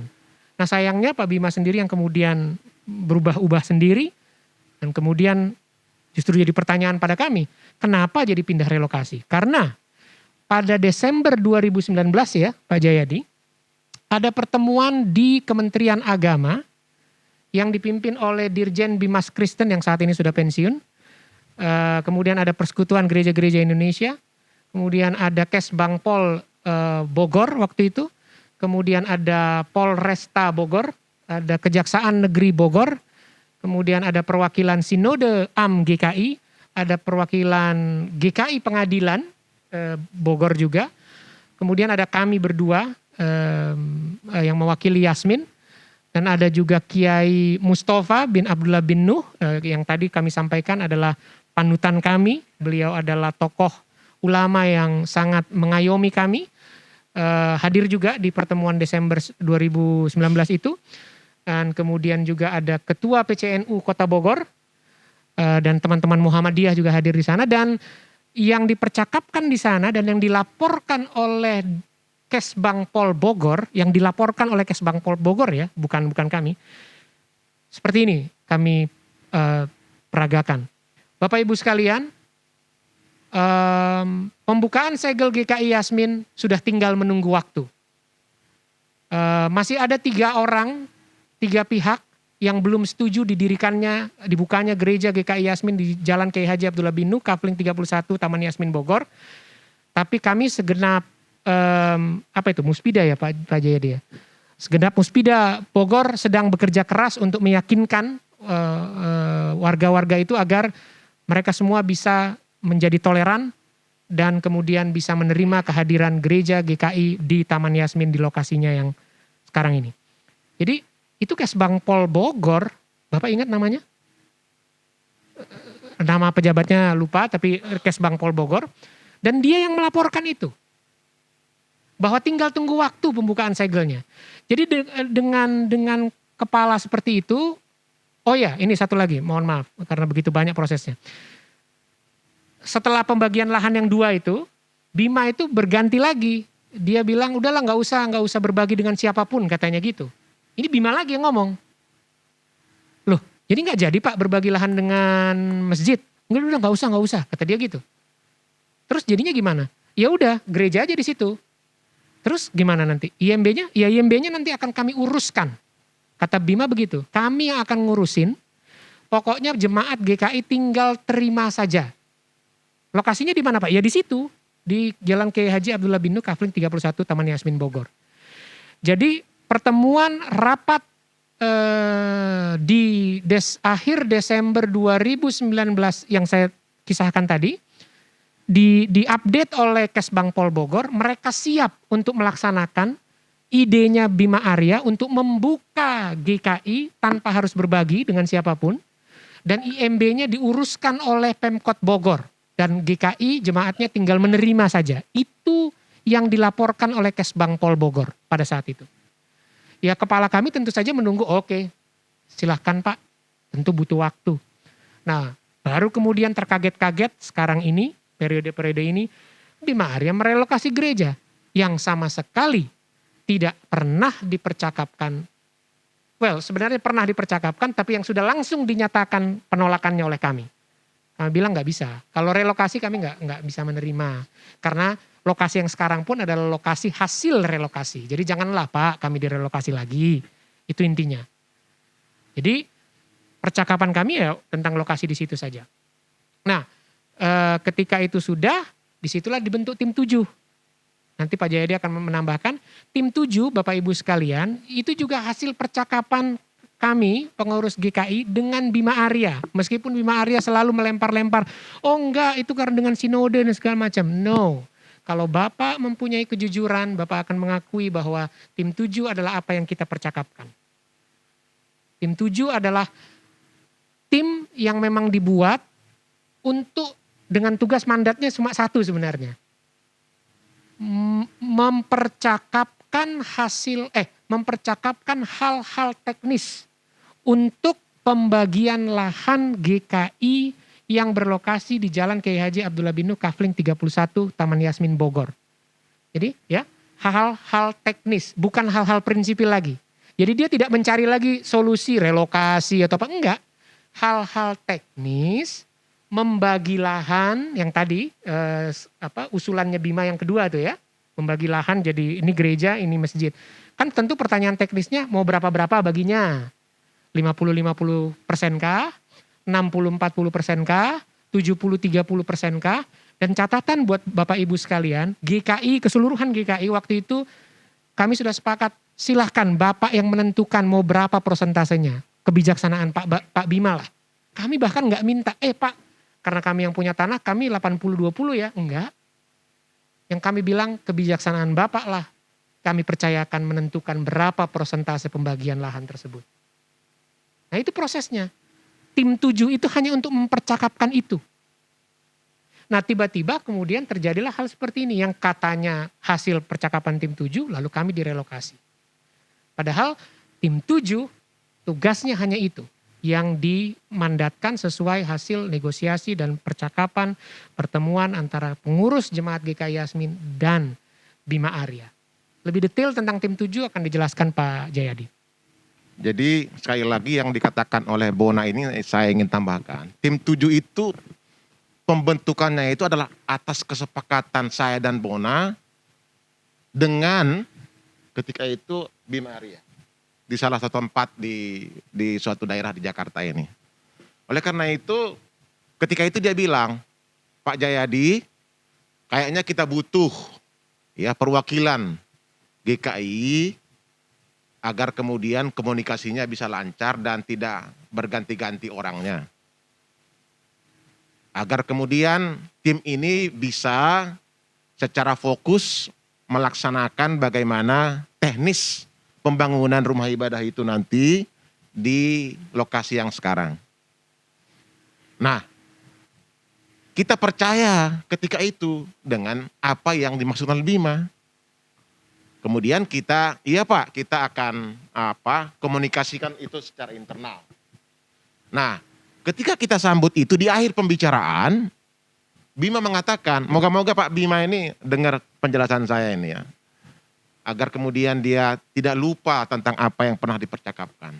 Karena saksinya ada, walaupun tidak ada notulensinya, saksinya ada. Ketika itu ada 4 orang. Saya, Bona, Bima Arya, dan salah seorang konsultan politik. Ya, yang bermarkas di Kebayoran Baru. Ya, saya tidak ingin sebut namanya. Itu sahabatnya, Bima mengatakan bahwa itu sahabatnya dulu waktu kuliah di Parahyangan. Dia mensyaratkan ketika itu tim itu nanti, ketika itu belum disebut tim 7 karena jumlahnya belum disepakati. Tim itu nanti kalau boleh jangan Pak Jayadi dan Bona ikut di dalamnya ya. Supaya kemudian resistensi itu bisa kita minimalisir. Toh ini hanya persoalan teknis. Tidak lagi bicara persoalan yang strategis. Hal-hal yang bersifat strategis itu tetap akan kita bicarakan 4 mata atau 6 mata di samping tim yang akan dibentuk. Nah, permintaan ini kita yakini sebagai suatu itikat baik. Lantas, kemudian kami sampai kepada usulan ya agar ada perwakilan dari seluruh jenjang di GKI, dari sinode wilayah, klasis, GKI Pengadilan sebagai induk dan Yasmin. Nah, ketika itu kami menawarkan awalnya 3 perwakilan dari Yasmin. Nah, itu dipercakapkan di kantor sinode wilayah di Tanjung Duren. Sinode wilayah GKI Jawa Barat. Saksi hidupnya itu ada namanya Pendeta Davidi dan Pendeta Yoce. Saya nggak tahu sekarang di mana itu 2 pendeta itu ya. Nah, tapi itulah yang mendengarkan dan kami dari GKI Yasmin ketika itu ada hadir cukup banyak. Disepakati ketika itu 2 orang. Salah satunya itu adalah Pak Thomas Wadudara. Ya. Nah, kemudian kita komunikasikan sejumlah nama diajukan, tersaringlah akhirnya sejumlah nama itu dan ya usulan untuk 3 atau 2 orang itu dinegosiasikan supaya tidak usah banyak-banyak. Tapi satu sajalah perwakilan dari GKI Yasmin Pak Thomas. Oke, kita sepakati karena kita ya beritikat baik dan mencoba percaya kepada hal tersebut. Sisanya yang 6 ada perwakilan dari sinode wilayah klasis. Jumlahnya 7 terakhir. Nah, kalau ditanya apakah di awal-awal ada perwakilan GKI Yasmin? Ada. Namanya Thomas Wadudara. Dalam perjalanannya, ini yang penting, ya. Dalam perjalanannya, karena Thomas Wadudara itu sebagai perwakilan GKI Yasmin di tim 7, hal-hal yang strategis dan penting yang dibicarakan tim 7 terhadap wali kota tentu di-share kepada kami, pengurus Yasmin, termasuk kepada kami, kepada saya dan teman-teman. Nah, inilah lantas kemudian karena Pak Thomas men-share semua pembicaraan yang tidak inline dengan apa yang menjadi kesepakatan di awal, Pak Thomas itu kemudian secara pelan-pelan tapi pasti ya diisolasi, dibatasi akses informasi. Ada jadwal rapat, kemudian dia tidak diberitahu jadwal rapat. Ada pembicaraan diisolasi dan lain sebagainya. Karena apa? Pak Thomas ini kalau nanti tahu ada percakapan, maka dikhawatirkan oleh mereka untuk kemudian sampai kepada kami. Nah, untuk mengamputasi peran GKI Yasmin di tim 7 itu, dibuatlah sedemikian rupa sehingga situasi tim 7 itu membuat Pak Thomas itu ya tidak nyaman di situ. Suatu hari Pak Thomas lapor kepada saya, Pak Jayadi, saya sudah menyatakan secara lisan mengundurkan diri dari tim 7 itu. Karena saya tidak tahan dibuat seperti itu. Seolah-olah saya ini adalah musuh di dalam tim itu. Dan saya diisolasi. Jadwal-jadwal rapat tidak pernah diberitahu kepada saya. Kalau saya konfirmasi mereka bilang tidak. Dan dalam banyak kegiatan Pak Thomas itu tidak dilibatkan. Nah, oleh karena itu Pak Thomas sudah menyatakan dirinya mengundurkan diri secara lisan. Tetapi ada pihak tertentu yang mengintimidasi Pak Thomas. Bunyinya kurang lebih seperti ini. Pak Thomas, Anda mengundurkan diri atau tidak mengundurkan diri dari tim 7 ini, tidak ada signifikansinya. Kami akan jalan terus. Nah, kemudian akhirnya dengan kondisi seperti ini, ya, tim 7 ini adalah kepanjangan tangan dari ya wali kota dalam ya mengeksekusi apa yang dimaui oleh kelompok intoleran. Oleh karena itu dengan kata lain, sesungguhnya kalau kita runut persoalan ini, sulit bagi Bima Arya untuk menghindar dari statusnya sebagai ya wali kota yang berada di posisi kelompok intoleran. Nah, inilah yang harusnya dihindari oleh seorang seorang pejabat negara, dalam hal ini wali kota. Jadi tidak boleh di posisi kemudian dia di posisi ya memanfaatkan, mengarahkan tim 7 itu untuk kepentingannya. Cilakanya lagi, dari berbagai pemberitaan, justru dikatakan apa yang dilakukan oleh Bima Arya ini adalah mengikuti kehendak dari sinode dan gereja pada internal gereja. Padahal sesungguhnya dia di posisi ya, mencoba mengadu antara internal gereja itu sendiri, seperti yang sudah dijelaskan, dipaparkan oleh Bona Sigalingging tadi. Jadi kami tidak mengingkari pada awalnya Pak Thomas itu adalah perwakilan, tetapi dalam proses berikutnya ada upaya sistematis untuk mengamputasi peran GKI Yasmin tim 7 itu untuk melancarkan ya keinginan yang sudah dirancang oleh Bima Arya. Begitu saya kira penjelasannya Mas Toi ya. Terima kasih. Baik Bapak Ibu, membahas yang tentang tim 7 itu bisa satu buku sendiri karena itu mungkin Bima sudah mempersiapkan dengan sangat baik. Tetapi yang seperti juga rilis kami, mohon kita tidak terpancing juga, silakan saja untuk background. Tapi mudah-mudahan kita tidak terpancing untuk upaya Bima menggeser persoalan, ya itu karena GKI-nya nggak kompak. Jadi saya tidak bisa melaksanakan putusan pengadilan, enggak. Persoalannya hanya soal Pak Bimanya komit atau tidak, negara ini komit atau tidak. Mau GKI-nya berantem, mau GKI-nya adem ayem, putusan MA dan rekomendasi wajib ombudsman bisa dan harus dilaksanakan oleh Bima Arya. Jadi jangan juga kemudian kita terhisap dengan oh iya ya udahlah emang gimana ya gerejanya sendiri nggak kompak sih sehingga ya jadi lama deh. Padahal kalau saja GKI-nya kompak, Bima bisa cepet deh. Enggak begitu Bapak Ibu. Sekali lagi silahkan. Putusan MA itu kan dokumen publik ya bisa diakses.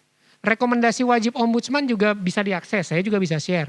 Silahkan lihat apakah ada syarat dan kondisi tertentu yang mensyaratkan dapat atau tidak dapatnya diberlakukan putusan dan rekomendasi wajib itu. Pasti nggak ada. Dia cuma perintahkan laksanakan. Dan kalaupun dilaksanakan nggak ada ngaruhnya. Situasi GKI itu nggak ada ngaruhnya buat negara ini. Buat Bima maupun buat presiden bahkan sekalipun, situasi di GKI seharusnya tidak menjadi halangan apapun. Sekali lagi, apapun yang terjadi dalam situasi GKI, laksanakanlah putusan MA dan rekomendasi wajib ombudsman. Nggak ada hubungannya itu, tidak bertalian dan tidak menjadi syarat dan kondisi tertentu untuk dapat dilaksanakannya putusan MA dan rekomendasi wajib ombudsman Republik Indonesia.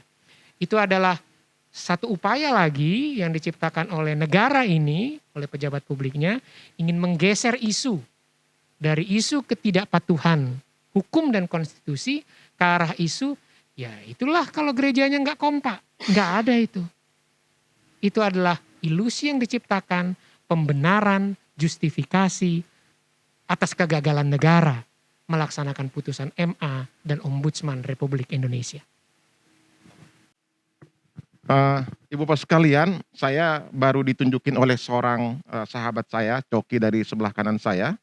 Di salah satu media online ada berita yang mengatakan Kepala Bagian Hukum dan HAM Pemkot Bogor bernama Alma Wiranata menegaskan Pemkot telah menjalankan putusan pengadilan yaitu mengembalikan IMB tersebut. Itu berita bohong, ya. Itu tidak ada itu. Dikatakan di sini kita sudah mencabut pembatalan tersebut. Artinya IMB sudah dikembalikan. Ini yang bohongnya di sini. Tapi memang dari GKI sendiri yang tidak ingin di situ dibangun lagi. Sehingga di tempat lain. Bohongnya, ya, Kabak Hukum, Kepala Bagian Hukum dan Pemkot ini dikatakan bahwa di sini, ya, tapi memang dari GKI sendiri yang tidak ingin di situ dibangun lagi. Kami dari GKI Yasmin tidak pernah, ya, mengatakan seperti itu. Kami justru mengatakan sebaliknya, kami tetap memperjuangkan agar, ya, gereja itu dibangun di tempat semula. Oleh karena itu saya kira agar Kepala Bagian Hukum Pemkot Bogor ini bila mengatakan demikian, tentu perlu dilihat kembali pernyataannya itu, karena kami yang adalah korban, sekali lagi saya katakan, kalau ada jemaat lain yang mengatakan seperti itu bukan jemaat GKI Yasmin. Haruslah dibedakan mana jemaat GKI Pengadilan, ya, yang mana jemaat GKI Yasmin. Jemaat GKI Yasmin itu adalah wilayah 3, 4, 5, 6, dan 10 dari GKI Pengadilan yang sudah diplot untuk GKI Yasmin. Oleh karena itu kalau ada pernyataan seperti itu, saya kira itu adalah sesuatu yang tidak pernah kami ucapkan. Seolah-olah kamilah yang menghendaki supaya gereja itu direlokasi. Ini adalah pernyataan provokatif yang menurut kami tidak layak untuk disampaikan di wilayah publik seperti ini. Terima kasih. Oke, Bapak Ibu, kita sudah jam 12.30. Terima kasih banyak. Apakah masih ada pertanyaan? Saya hanya tidak ingin mengganggu aktivitas Bapak Ibu sekalian. Sudah jam 12.30. 2 jam. Ada. Terima kasih bahwa masih ada yang mau tanya. Oh ya, silakan. Halo. Iya, saya Sekar dari Harian Kompas. Pertanyaan cepat saja, apa dampaknya isu ini bagi penanganan isu rumah ibadah maupun isu toleransi di Indonesia ke depannya? Ya, itu ada di dalam rilis kami, Mbak Sekar. Jadi kami sampaikan GKI Yasmin dengan didampingi para pendamping lintas iman kami, bahwa kalau GKI Yasmin yang sudah punya IMB, sudah ada putusan MA, ada rekomendasi wajib Ombudsman Republik Indonesia, gereja dengan kualifikasi seperti itu saja bisa diperlakukan seperti yang kami alami sekarang, permisi tanya apa nasibnya gereja yang belum punya IMB bahkan. Permisi tanya apa nasibnya masjid di wilayah yang bukan wilayah mayoritas Islam yang sedang mencoba membangun rumah ibadahnya. Permisi tanya apa nasib pura yang mau dibangun di luar wilayah di mana masyarakatnya mayoritasnya Hindu, di luar wilayah yang mayoritasnya Hindu. Kalau yang sudah punya IMB, kalau yang sudah punya putusan MA, kalau yang sudah punya rekomendasi wajib ombudsman saja, penyelesaiannya masih dengan cara relokasi, dan sebagai catatan, mungkin Mbak Sekar siapa tahu belum ketinggalan, di rilis kami juga sudah disampaikan, lokasi yang sekarang ini pun adalah hasil relokasi. Jadi bayangkan, GKI Yasmin itu ya, sudah punya, di lokasi yang sekarang itu adalah hasil relokasi. Sudah merupakan hasil relokasi. Punya IMB, punya putusan MA, punya rekomendasi wajib ombudsman.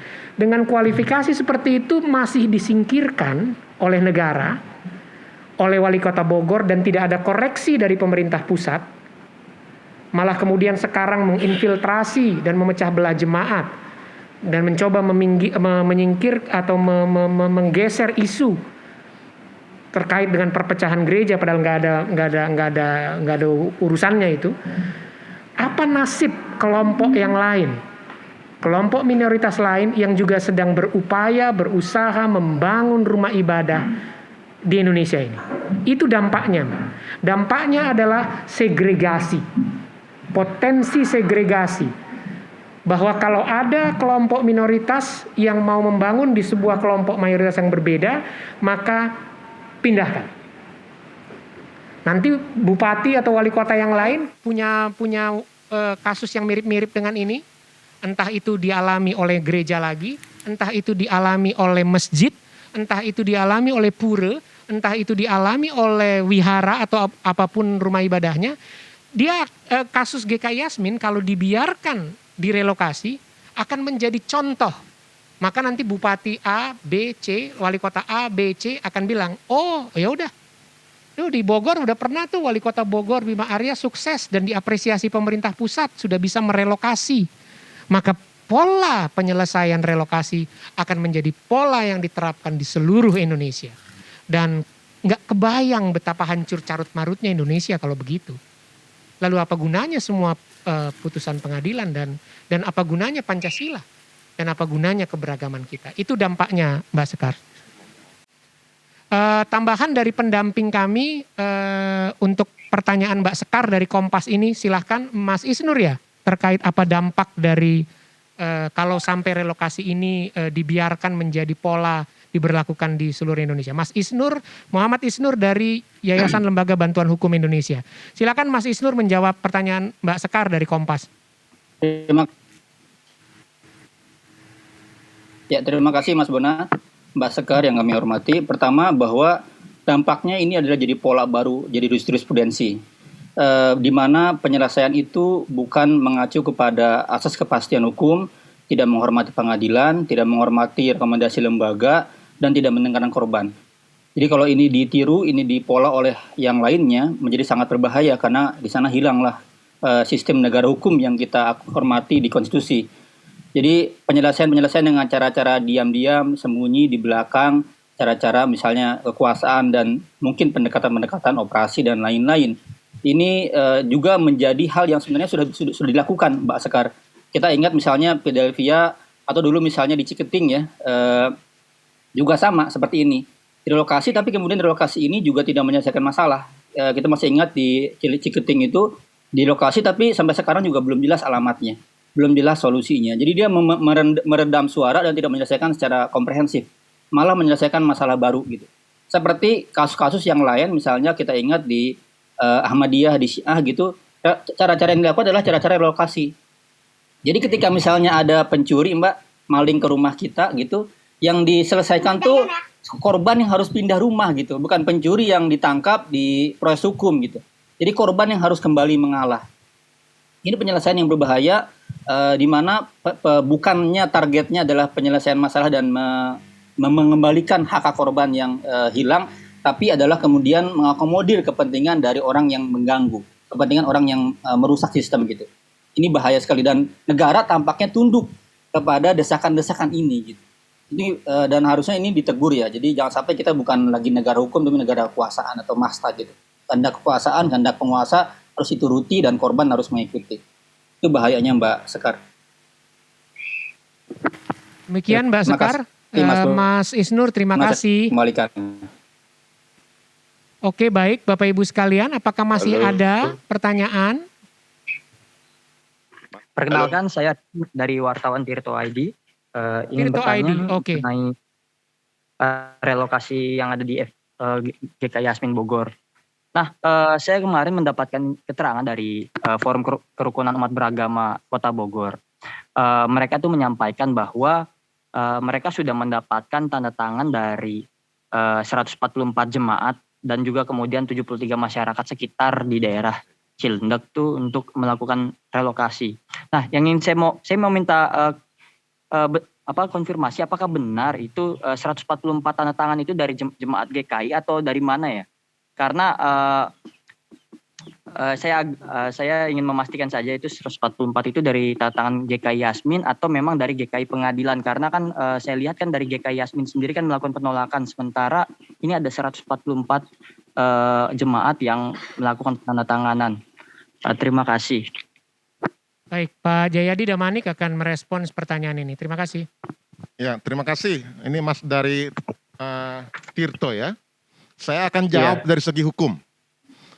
Nah, hukumnya adalah pengumpulan tanda tangan baik pengguna maupun dukungan dari masyarakat setempat itu baru boleh diperoleh setelah ya status tanahnya ada dan dibuktikan dengan bukti kepemilikan.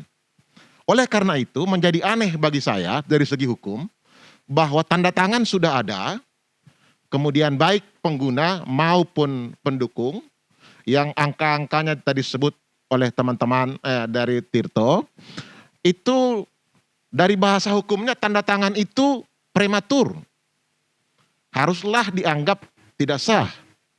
Karena dalam prosedur pengurusan IMB gereja, maka terlebih dahulu ada tanahnya, jelas batas-batasnya, dan siapa pemiliknya, baru kemudian didukung oleh ya tanda tangan yang bersangkutan. Oleh karena itu, kalau benar itu ada, kalau benar itu ada, maka dari segi hukum haruslah dinyatakan bahwa ya tanda tangan itu adalah tidak sah.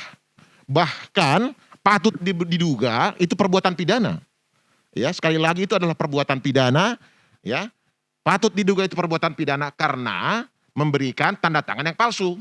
Karena palsunya di mana? Belum jelas di mana pemilik tanahnya dan tanda tangan sudah diambil. Kalau tanda tangan itu diambil sebelum tanggal berapa itu kemarin? Penyerahan akta itu 13 Juni, maka itu adalah suatu perbuatan pidana. Akhirnya ingin saya sampaikan bahwa kalaupun proses pidananya tidak dilanjutkan, tapi dokumen itu sendiri adalah dokumen prematur secara hukum. Ini yang ingin saya pastikan kepada saudara-saudara dan tidak bisa digunakan. Pertanyaan keduanya adalah apakah itu dari jemaat GKI Yasmin? Saya pastikan ya sebagian besar jemaat GKI Yasmin itu menolak relokasi. Silahkan cek di grup jemaat. Silahkan cek di grup. Ya, memang ada 1-2 orang yang kemarin mengucapkan bersyukur ya atas hibah tanah itu. Tetapi yang bersangkutan itu sudah lama tidak aktif di jemaat GKI Yasmin. Sudah lama mengundurkan diri dari pengurus GKI Yasmin. Saya tidak ingin menyebut namanya. Jadi oleh karena itu sekali lagi saudara-saudara ya ada 2 hal. Satu itu adalah prematur. Yang kedua itu perbuatan patut diduga sebagai perbuatan pidana. Nanti saya kira YLBHI atau YLBH dapat ya menganalisis lebih lanjut pasal-pasal mana yang akan bisa diterapkan untuk menjerat perbuatan pidana itu. Terima kasih. Terima kasih Pak Jayadi. Apakah masih ada kawan-kawan jurnalis lainnya yang membutuhkan informasi lebih lanjut? Di rilis yang sudah kami sampaikan di kolom chat juga ada nama-nama baik itu dari kami berdua, saya Pak Jayadi maupun juga Bang Raffendi Jamin, Bang Bonarti Gornai Pospos, kemudian Bung Theo dari LBH Jakarta, Mas Isnur dari YLBHI, Mbak Nia dari ANBTI, dan Mas Aan Ansori dari Jaringan Islam Anti Diskriminasi. Ada nomor-nomor telepon kami cantumkan di situ, jadi silahkan kalau ada yang mau bertanya lebih lanjut mungkin bisa Japrian, siapapun yang dikontak silakan saja. Tapi satu kali lagi saya menanyakan, sekarang sudah 12.35, apakah masih ada pertanyaan tersisa? Jika tidak, sekali lagi atas nama pengurus jemaat GKI Yasmin, kami mengucapkan terima kasih pada para pendamping kami semua, Human Rights Working Group, Setara Institute, YLBHI, LBH Jakarta, ANBTI, Jaringan Islam Anti Diskriminasi untuk semua pendampingannya selama ini dan juga hari ini. Mudah-mudahan terus di kemudian hari. Terima kasih kepada Komnas Perempuan yang memfasilitasi hybrid Zoom ini. Karena rekan-rekan dari staf Komnas Perempuan yang sudah membantu memfasilitasi ini. Dan juga tentu dari YLBHI karena di pagi hari tadi ada satu peristiwa yang harus direspon dengan cepat sehingga jumpa pers harus dilaksanakan secara mendadak di gedung YLBHI ini. Dan terima kasih untuk kesediaan menerima pelaksanaan jumpa pers ini. Dan terutama terima kasih kepada semua kawan-kawan sahabat yang mendampingi kami yang hadir di ruang Zoom saat ini. Bapak, Ibu, semuanya kawan-kawan terima kasih banyak. Mohon terus doakan kami. Semoga negara terus melaksanakan hukum, konstitusi, dan keberagaman kita. Dan semoga semakin konsisten baik di tingkat daerah maupun juga di tingkat pusat dengan komando di bawah Bapak Presiden Joko Widodo. Terima kasih dan selamat siang. Terima kasih. Fighting DKI Yasmin. Salam sehat. Terima kasih Pak, semangat terus ya. Tuhan berkati. Terima kasih teman-teman semua. Terima kasih teman-teman pengurus jemaat GKI Yasmin yang sudah hadir. Terima kasih pengurus GKI Yasmin yang hadir di Zoom.